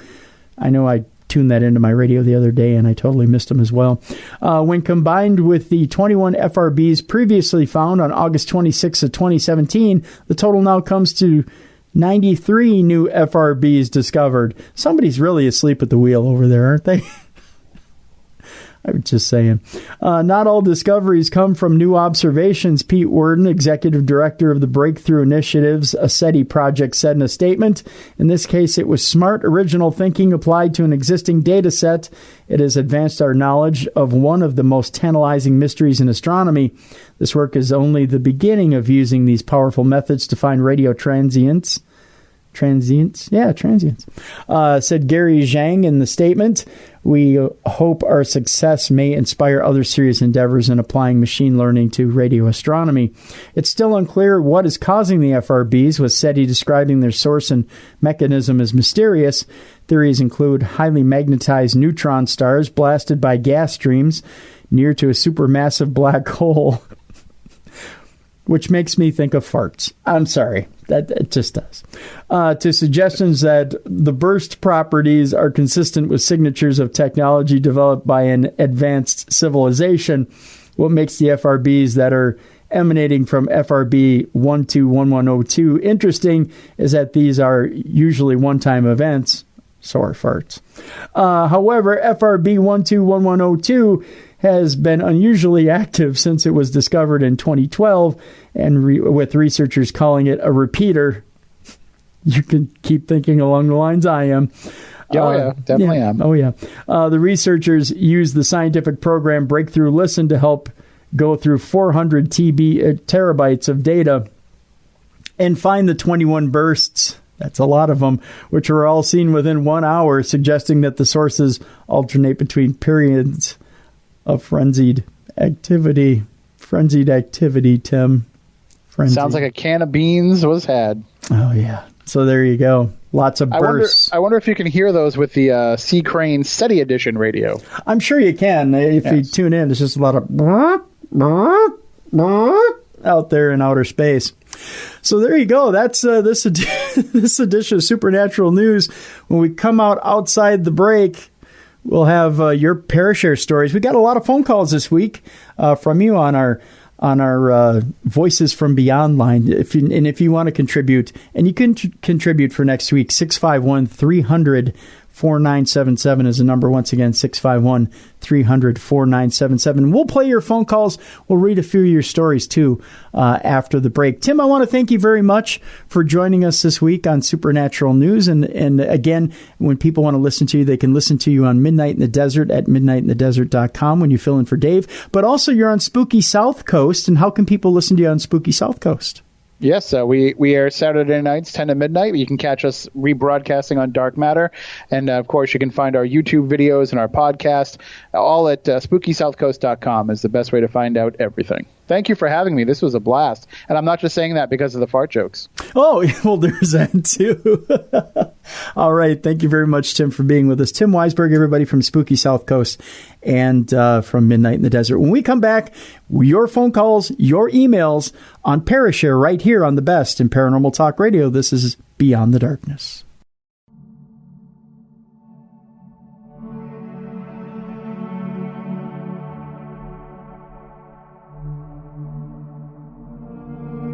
Beyond the Darkness.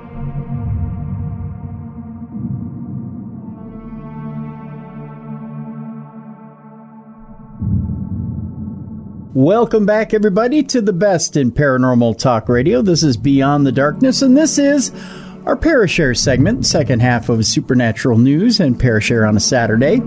And we're going to do a combination of your emails and your phone calls. Again, if you want to call into our Voices from Beyond number, it is 651-300-4977. That's our Google Voice number. You can call in 24 hours a day, 7 days a week. Leave us a message. Keep it to within 3 minutes if you can. If not, simply call back. Continue your message. Just don't continue to do it and make it a 30-minute odyssey, because chances are we won't use it. But, keep it to within a reasonable amount of time. And we'll use your story right here on Beyond the Darkness. We swear. We will. Unless it's some sort of weird soliloquy or song. Well, you know what? If you make it a song, I'll use it. But if it's something a little out of bounds, we probably won't. I'll just forewarn you. There have been a few things that are kind of different, weird, strange that I just can't see using on Parashare. But if you have a nice story, a paranormal experience you've had, we want to hear your experiences. In homage to us, our moms do that, or my mom does it, or Dave's aunt does that, or he hears it enough from his wife. She worships him. We don't need to hear it. I swear, it's just an ego trip anyways, and our heads are big enough. Let's start off with an email, shall we? This one just says, "Hey, Dave." It's from Jason in Mound, Minnesota. "I was listening to your interview. You guys were talking about dolls going off by themselves, and they do that sometimes. They go into murderous rages, and you just don't want them around. When our son was little, he had a Tickle Me Cookie Monster doll. It was like the Tickle Me Elmo doll, except blue. But it was the Cookie Monster version from Sesame Street. When you squeezed it or smacked it," Jason, I don't want to know what you were doing with Tickle Me Cookie Monster that you were smacking it. "It would vibrate and laugh, then say, 'Oh boy, oh boy.'" How do I know it did that? I don't. Jason, you sick freak. "We lived in an older house in Mound, Minnesota. Our son's bedroom was across the hall from ours. One night our son was sleeping over at our friend's house, and around 2 a.m. I was awakened by the sound of Cookie Monster going off. I could hear it vibrate, and then it started its usual laugh. Ho, ho, ho, ho, ho. Not thinking much of this, I went back to sleep, thinking it had just fallen out of his bed and was set off by hitting the floor. The next morning, my curiosity got the best of me, and I had to find that doll. It wasn't on the floor, and it wasn't in his bed. It was buried in his toy box in the back of his room, even though I heard it as clear as day right outside our bedroom.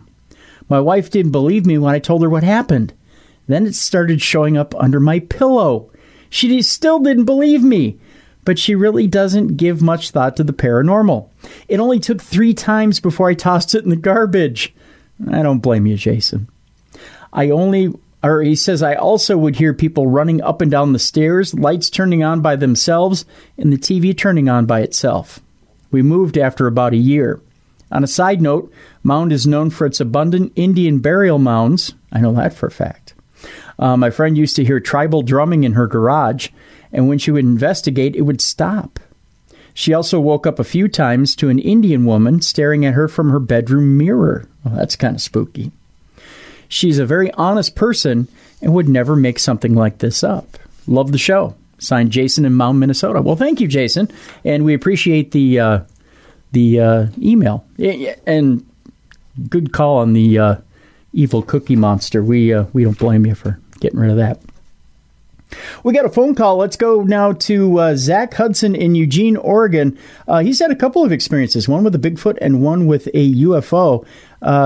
Let's go now to Zach out in Eugene.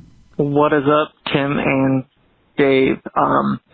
I want to start off by saying I love your guys' podcast. It is amazing. I've been listening to it for about 2 years now. I want to let everyone know that I do have a speech impediment and a stutter. So this is difficult for me to do, but it's something that I've been wanting to do. And I want to tell you guys my story.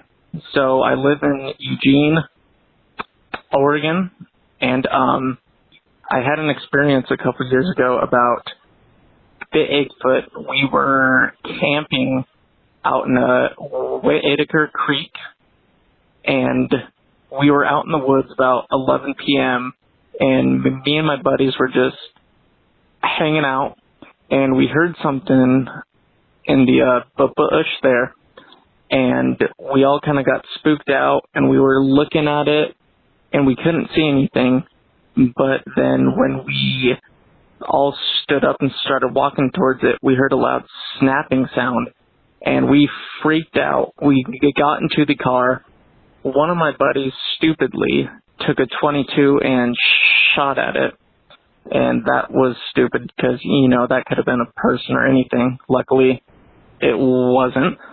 But we all got in the car, and as we swung around on the pavement, we seen what we believed was a Bigfoot. It was about 7.5, 8 feet tall.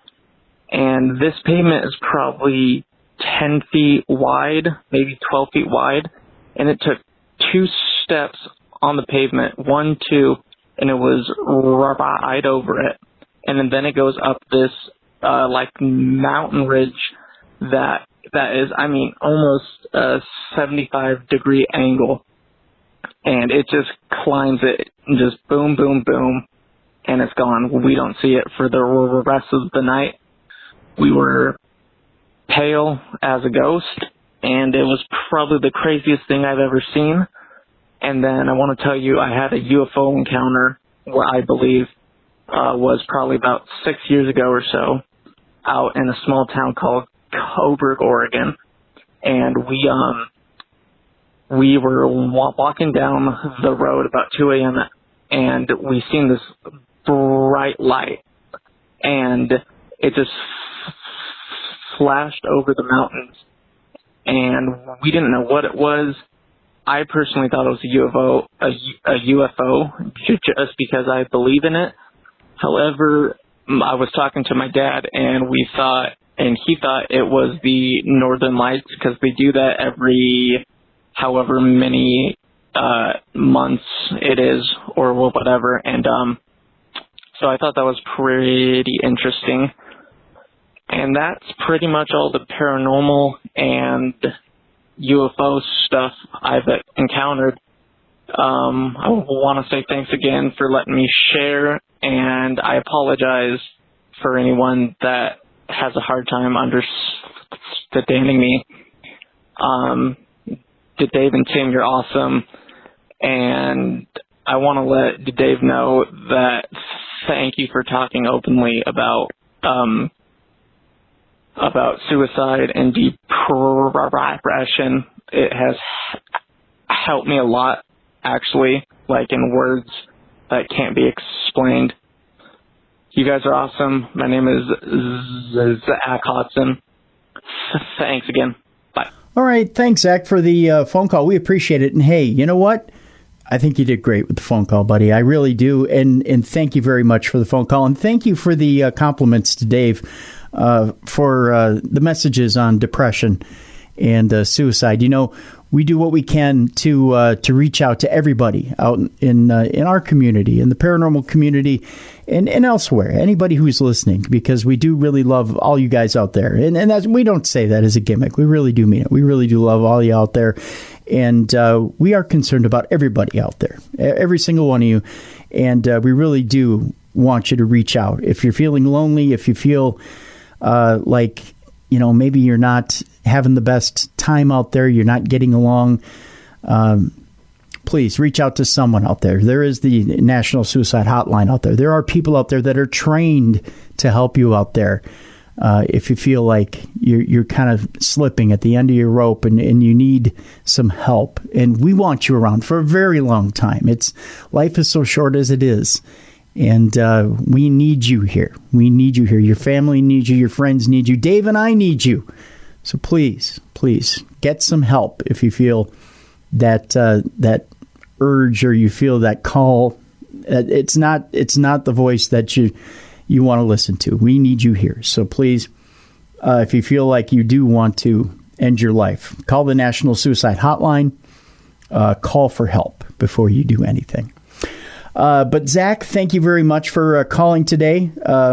We appreciate your phone call. Again, if you want to call us in the Voices from Beyond hotline, 651-300-4977. That's our Google Voice line, 24 hours a day, 7 days a week. We want to put your phone call on the air. We want to hear your Parashare story. We're going to go to another email here. Dear Darkness Dave and Turnbuckle Tim. I like that. I'll take that. About 15 years ago, I was living with my brother and a friend in an old apartment building in downtown Fargo, up there in North Dakota, One summer night, I returned home after a night of drinking and bar hopping. It was storming out with pouring rain, thunder, and lightning. When I got inside the apartment, I noticed that the electricity had gone out and my roommates were gone for the night. I found a flashlight and was making my way towards the living room when I noticed a Ouija board and it was lying out on the table. My brother and his friends were film students at the time and were using the Ouija board as a prop for a short film that they were making. Full of liquid courage and alone with nothing to see but a cheap flashlight and occasional lightning coming this sounds scary, coming through the skylight, I sat down with a Ouija board and began to see if I could make contact with the spirit. Never a good idea. This is Joe from Fargo, by the way. I had heard the stories that one should never use a Ouija board alone, and you're right there, Joe. I even said, you should never play with Ouija alone, aloud in a mocking tone. Part of me knew this was a bad idea, and part of me was too full of Budweiser to care. Attaboy. I sat down with the board on my lap and tried to make contact with the great beyond. At first, nothing significant was happening, but then the planchette began to move faster and faster, stopping at yes and no after I asked simple questions like, is anyone there? Did you die here? Etc., etc. Then I remembered that some skeptics theorize that the human mind subconsciously moves the planchette. I began to wonder if it was just my own mind causing the planchette to move. I decided that I would look up at the skylight as I asked questions and only look down briefly to see where it stopped. I honestly don't recall what I was asking at this time, only that the planchette was moving faster and faster with short stops on letters, spelling out answers to my questions. I could feel the planchette moving so fast and with such deliberate intent that I knew it wasn't me moving it. I was getting a bit unnerved and finally asked the spirit what its name was. I still get chills when I think about what happened next. The planchette made 4 forceful moves, spelling H-I-D-E. And I said, hide? Hide from what? It responded, M-E. I flung the board off my lap and I immediately stopped playing with the Ouija board. I haven't played with a Ouija board since. I have heard that ghost hunting or using a Ouija board under the influence can open up a person to being more vulnerable to negative entities. I believe that, and using the board alone contributed to my experience that stormy night. Another strange occurrence I had at that apartment, and Joe says he was sober at the time, he says I can only compare to the feeling of a panic attack, and I've never had a panic attack, but I was filled with a sudden sense of dread one day after work. I had just gotten home from work and was talking to my brother and my other roommate, ironically in the same room as the Ouija story took place in. All of a sudden, I felt a sensation of uneasiness and dread. I stood there quiet, staring at my brother and my roommate as they talked and asked myself, am I dead? It was the strangest sensation I had ever encountered and have never felt anything like it since. I have no idea why I thought I was dead. And just as soon as it came, it was gone. I had heard rumors back then that the apartment building was haunted. I was into ghosts or ghost hunting at the time, or I wasn't into ghosts or ghost hunting at the time, or I would have looked into the experience more. Was this a spirit walking through me or sharing the same space for that moment? Have you ever heard or experienced something similar? And that comes from Joe from Fargo. Well, Joe, I can't speak for Dave, but I can speak for myself. You know, in that moment where you're feeling uneasy and dread, you could have, two things could have been happening there. One, yes, you could have been thinking, or you could have been channeling the spirit of somebody who might have lived there at one time. You might have been thinking, am I dead? You might have been actually experiencing somebody walking through you and reading the thoughts of a spirit that might have been there in the room at the time. You might have had a bit of a psychic bone in your body, put it that way. Joe, you might have been picking up the thoughts of a ghost and thinking, am I dead? That's one explanation. I guess the other explanation would be, I don't know, maybe I would think the other explanation would be something similar to like a past life, but I don't know that you would have experienced, if this was not an older apartment building, if you had ever had a past life in that area in Fargo before where you were having a deja vu type moment where maybe the three of you had been in that place one other time before and it seemed surreal, like you'd been there before, like this was all a reliving of this moment. You know what I'm saying? I tend to think it might have been the other, that maybe the spirit of a former tenant might have been in that building and you just happened to make contact and read its mind. Who knows? Or you might have been feeling what it felt, like an empath, and you just blurted out what was on its mind. Who knows? Let's go back to the phones now. Let's go to our Voices from Beyond line, 651-300-4977. On our Google Voice line, Harold from Albuquerque, New Mexico. He's a return offender, as we call it. He's got a story about when he was out in Louisville, Kentucky, living in a trailer park and a ghostly apparition out in the woods. Here's Harold in Albuquerque. Hi, Tim and Dave. This is Harold from Albuquerque, New Mexico. I'm the one that called about a month ago about my UFO encounter that I had a couple of years back. But another one here for you. This takes place when I was about 11 or 12. It took place in Louisville, Kentucky. We lived out in a trailer park that was out by the edge of the woods.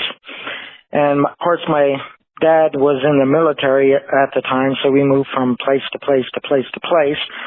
But anyway, I remember on that day, my brother was inside, my mom was inside.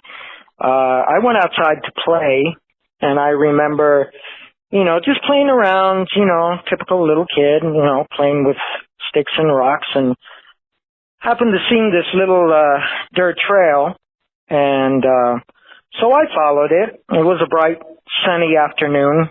I don't remember what time it was, but it was like a late afternoon type. And so I went walking on this trail and walked, I remember I kept on walking, and of course, the bushes and the trees started getting a little bit more heavier and a little denser. And I came to the middle of the trail there, and it separated into three. Like one went straight, one went to the left, and one went to the right. So I got to that one point, and I happened to walk off to the right of me, just walking a little bit. And a few feet away from me was this big old tree, I remember. It was like a big old oak tree, pretty thick in size. I can't give you the estimate size or diameter of it, but it was pretty big.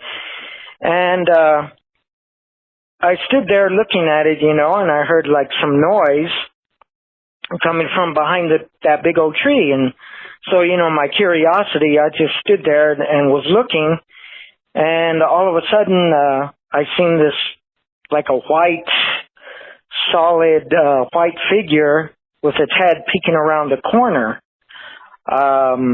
Of course, I don't, it didn't have no features because I would have remembered that, but it was like a solid white, and it kind of like, how you are looking over somebody's shoulder, that type, but you only see like the head and part of the shoulders.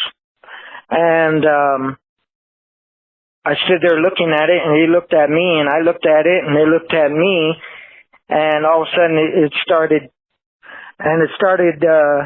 moving away from, out from the tree. And so, I was looking at it kind of real wide-eyed, and I didn't want to stick around to find out what it was. So I turned around and ran all the way back home to the trailer.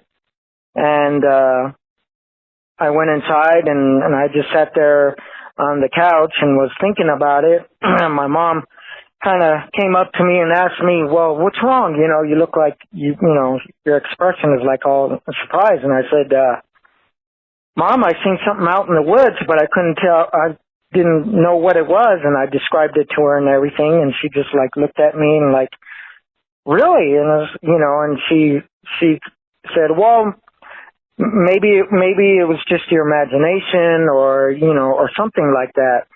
And so ever since then, I've always kept it in the back of my mind, and I remember it off and on. I've told my brother and my mom the story about it off and on, but that's my story for that one. And really love enjoying listening to your programs, and glad that you are letting people tell their experiences and stuff. You guys do an awesome job, and you guys just keep on going. Well, thank you. Bye-bye. All right. Thanks for the return story there, Harold. It's greatly appreciated. And again, if you have a story to share with us, 651-300-4977. You can call us 24 hours a day. And we love being here for you to tell your experiences and share your experiences with the paranormal. Again, 24 hours a day, you can do that. 651-300-4977. And we do that every Saturday. We share these experiences with us, or with you, rather. You can normally email Dave at darknessradio.com, but if you want to get your story on next weekend, you can email me as well, Tim at darknessradio.com, and I'll be sure to get that on next weekend for you as well. Let's continue. Here's another email. Dave and Tim, I worked as a security guard for a hospital just outside of Missouri in early 2010s. There were two campuses to the hospital, with one on each end of town. The southern campus held the lockdown mental health department along with a few outpatient offices.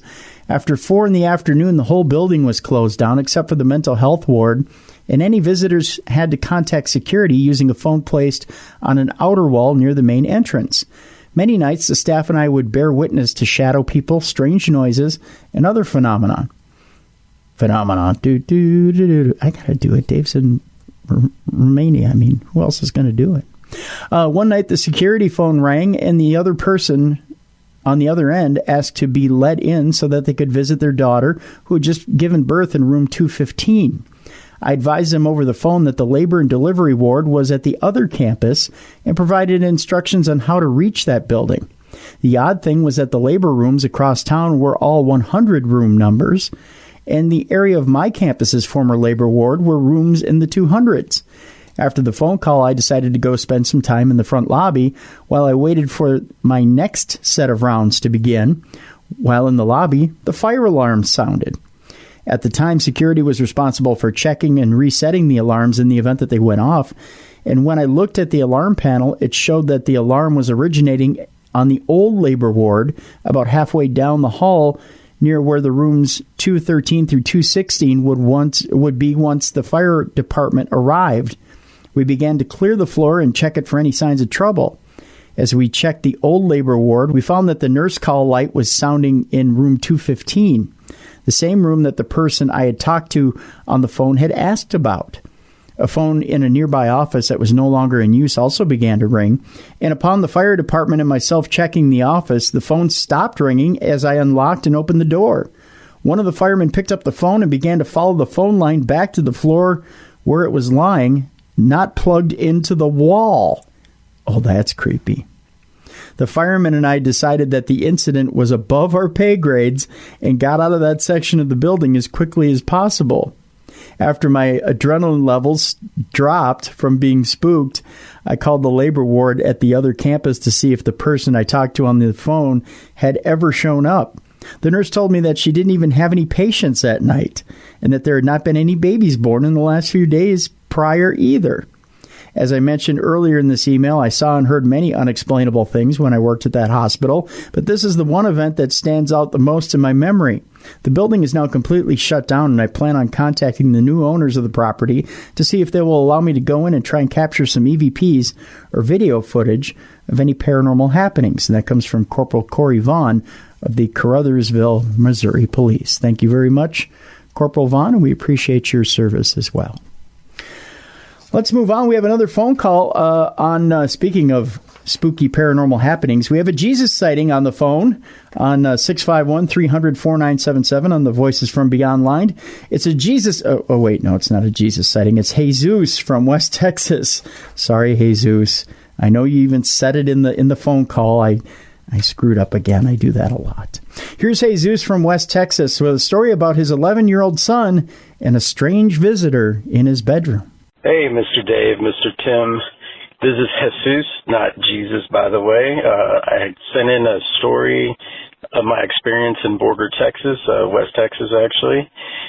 Did want to actually share another little story. It actually involves my 11-year-old son. He lives with his mom in Houston, and before they moved into the house that they currently live in now, he was staying in a different house that was shared by his stepdad's, mom and I believe with one of his brothers or just some other family members. And so because of that, him and his mom stayed in the same room. He slept on what he said was like a little couch or something on the side. His mom slept in a bigger bed. But he told me several times while he was sleeping, he would all of a sudden wake up and he would feel somebody looking at him or just watching him.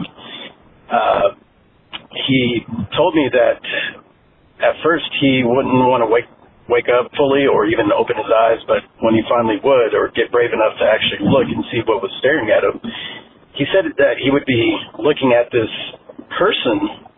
He knew it was an older gentleman, even though it had no face. He said it was all white, wearing like a white suit, wearing a hat, which when he first told me that there was a gentleman with a hat watching him, I instantly thought of the Hat Man, but he did say that it was an older gentleman, all in white, so I'm not sure if it's even a similar guy or somebody different. But besides this gentleman, there was also a little girl. The little girl, just the same, also didn't have a face and was also all in white. He did say somehow he knew that they were like staring at him even though they had no eyes, no mouth, no nose or anything, and that the gentleman would stand there and just watch him while the little girl was kind of cowering over behind him. He said one time she was behind a curtain. She was kind of hiding, almost like she was a little frightened. Definitely scared him. But even in that state, he said he wouldn't say anything. As much as he wanted to get up and go to his mom, he was just like, he just didn't want to get up. As far as him telling me the story, of course, as a parent, it freaked me out. Definitely was, worried for him. But thankfully now they're no longer in that home. He no longer is experiencing anything, so apparently whatever was there in that house is no longer following him. So thank you for, sharing this, and I'll be sharing some more stories later. Thank you very much for that call, Jesus. That's just creepy when your son is seeing a man in a white hat, in a white suit, in the corner of his room. Ugh. No, thank you. I would just burn down the house and move. That's it, Jesus. Just burn it down. Burn it down. That's all you can do. Let's move on. We have an email here from, I'm sorry, I'm going to butcher your name. I think it's Nedra, Nedra. That's what you get for not putting in a pronouncer for this old guy right here. Hi, Dave and Tim. I love you both. Oh, see, now I feel bad for mispronouncing your name if that's what I did. Thank you for giving us all a place to share things that others would call us crazy for. You're not crazy at all. I guarantee it. Early October of 2003, we were on a quest painting the entire inside of our home. We went to bed exhausted every night for a week. I don't blame you. Painting is hard work. That's why I don't do it. One night I woke up with a jolt. To my right, there were 3 shadow hat men, oh God, standing against the wall side by side. Did you make them a sandwich? That's what I would have done. The room was dark, but the shadow men were darker. I couldn't see any details. They were made of a thick substance. They were not flat shadows on the wall. Ooh. I couldn't move my body, but I could move my eyes. They were all different heights, with the tallest in the middle at maybe 7 feet tall. Their hats looked like slightly mashed top hats. Dread overwhelmed me. It was encompassing, and I felt like the room was full of evil. As this dread filled my body, I instantly started to pray. I asked for God to cover our bed with a dome of white light, and I thanked him for protecting us. I'm not sure how long I felt paralyzed in bed, but the shadow hat men didn't move. They just stood there watching me. Next thing I remember, they seemed to fade into the wall.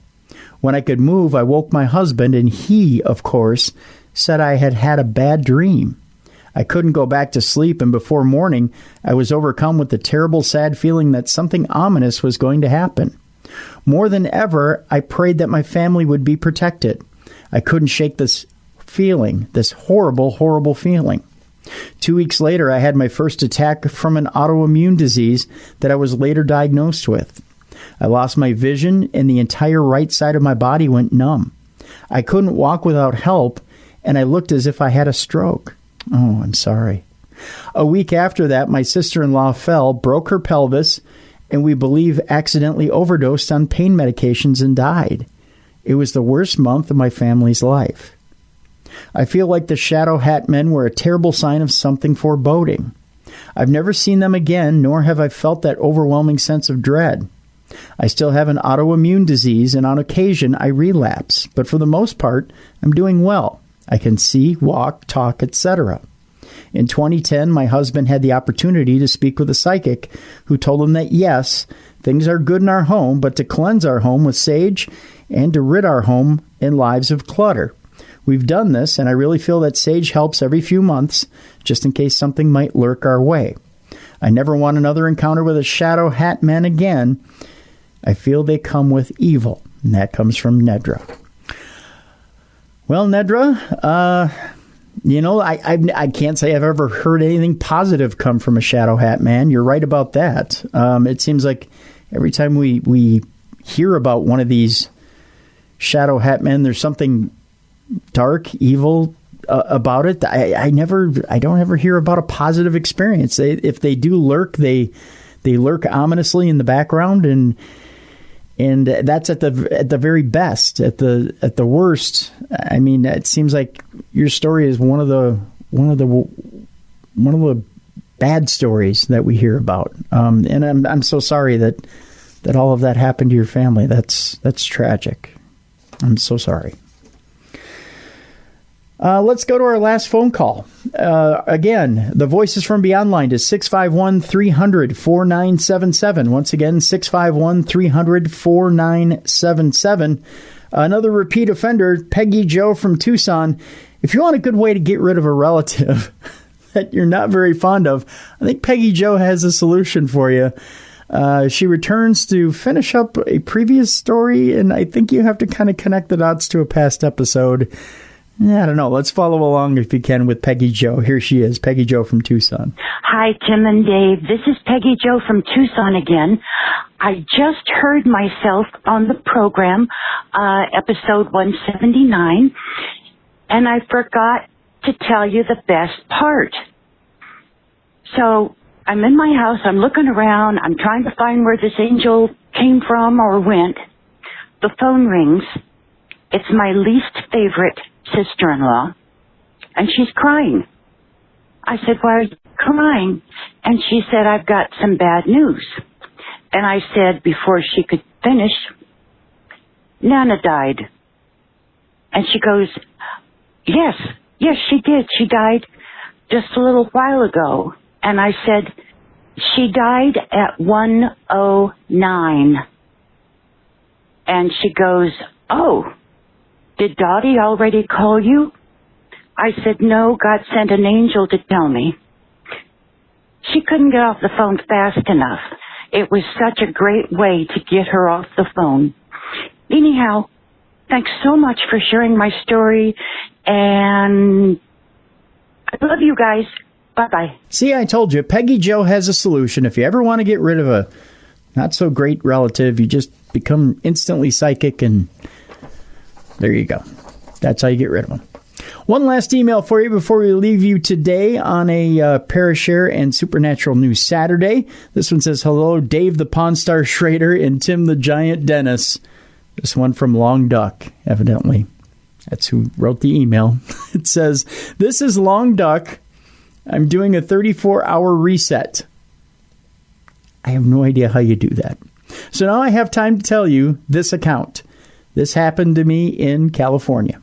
After I delivered a load of carrots to a produce shipper in Cali, I parked outside the property to do a 10-hour break because I was out of drive hours. Oh, okay, you must be a trucker, Long Duck. Okay. Well, at 2 in the morning, I woke up and headed out. to go to a truck stop because now I had the hours to be legal to drive. Okay, while I was negotiating a left-hand turn through a four-way intersection, I noticed that I was having a problem seeing my right side mirror. My mind was on negotiating that turn and not what might or might not be in my passenger seat. Right after I got through that four-way intersection, I passed a semi going the opposite as myself.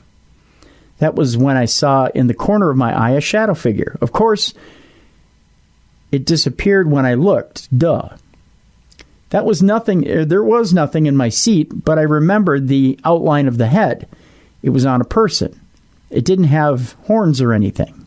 Well, thank God it didn't have horns. I mean, if it had horns, you'd probably just shit yourself right there. I mean, at least most of us would.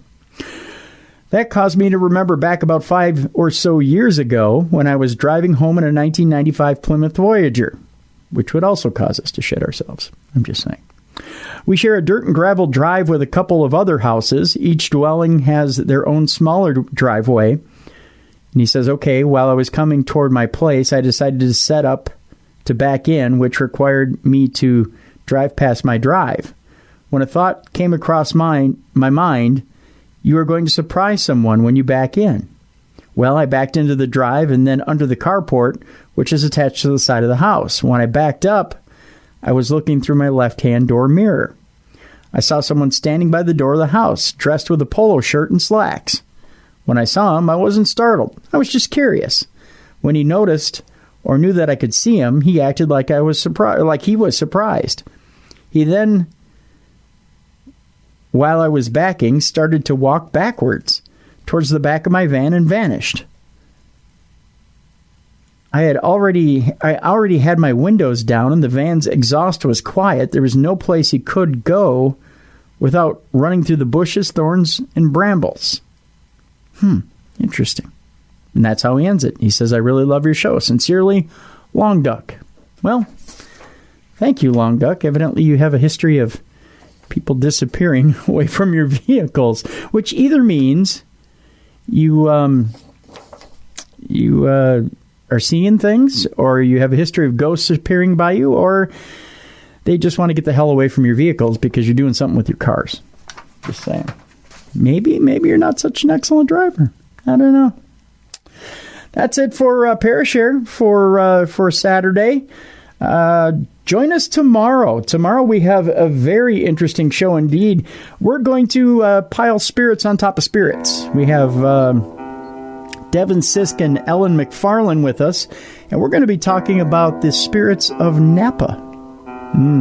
You heard me right.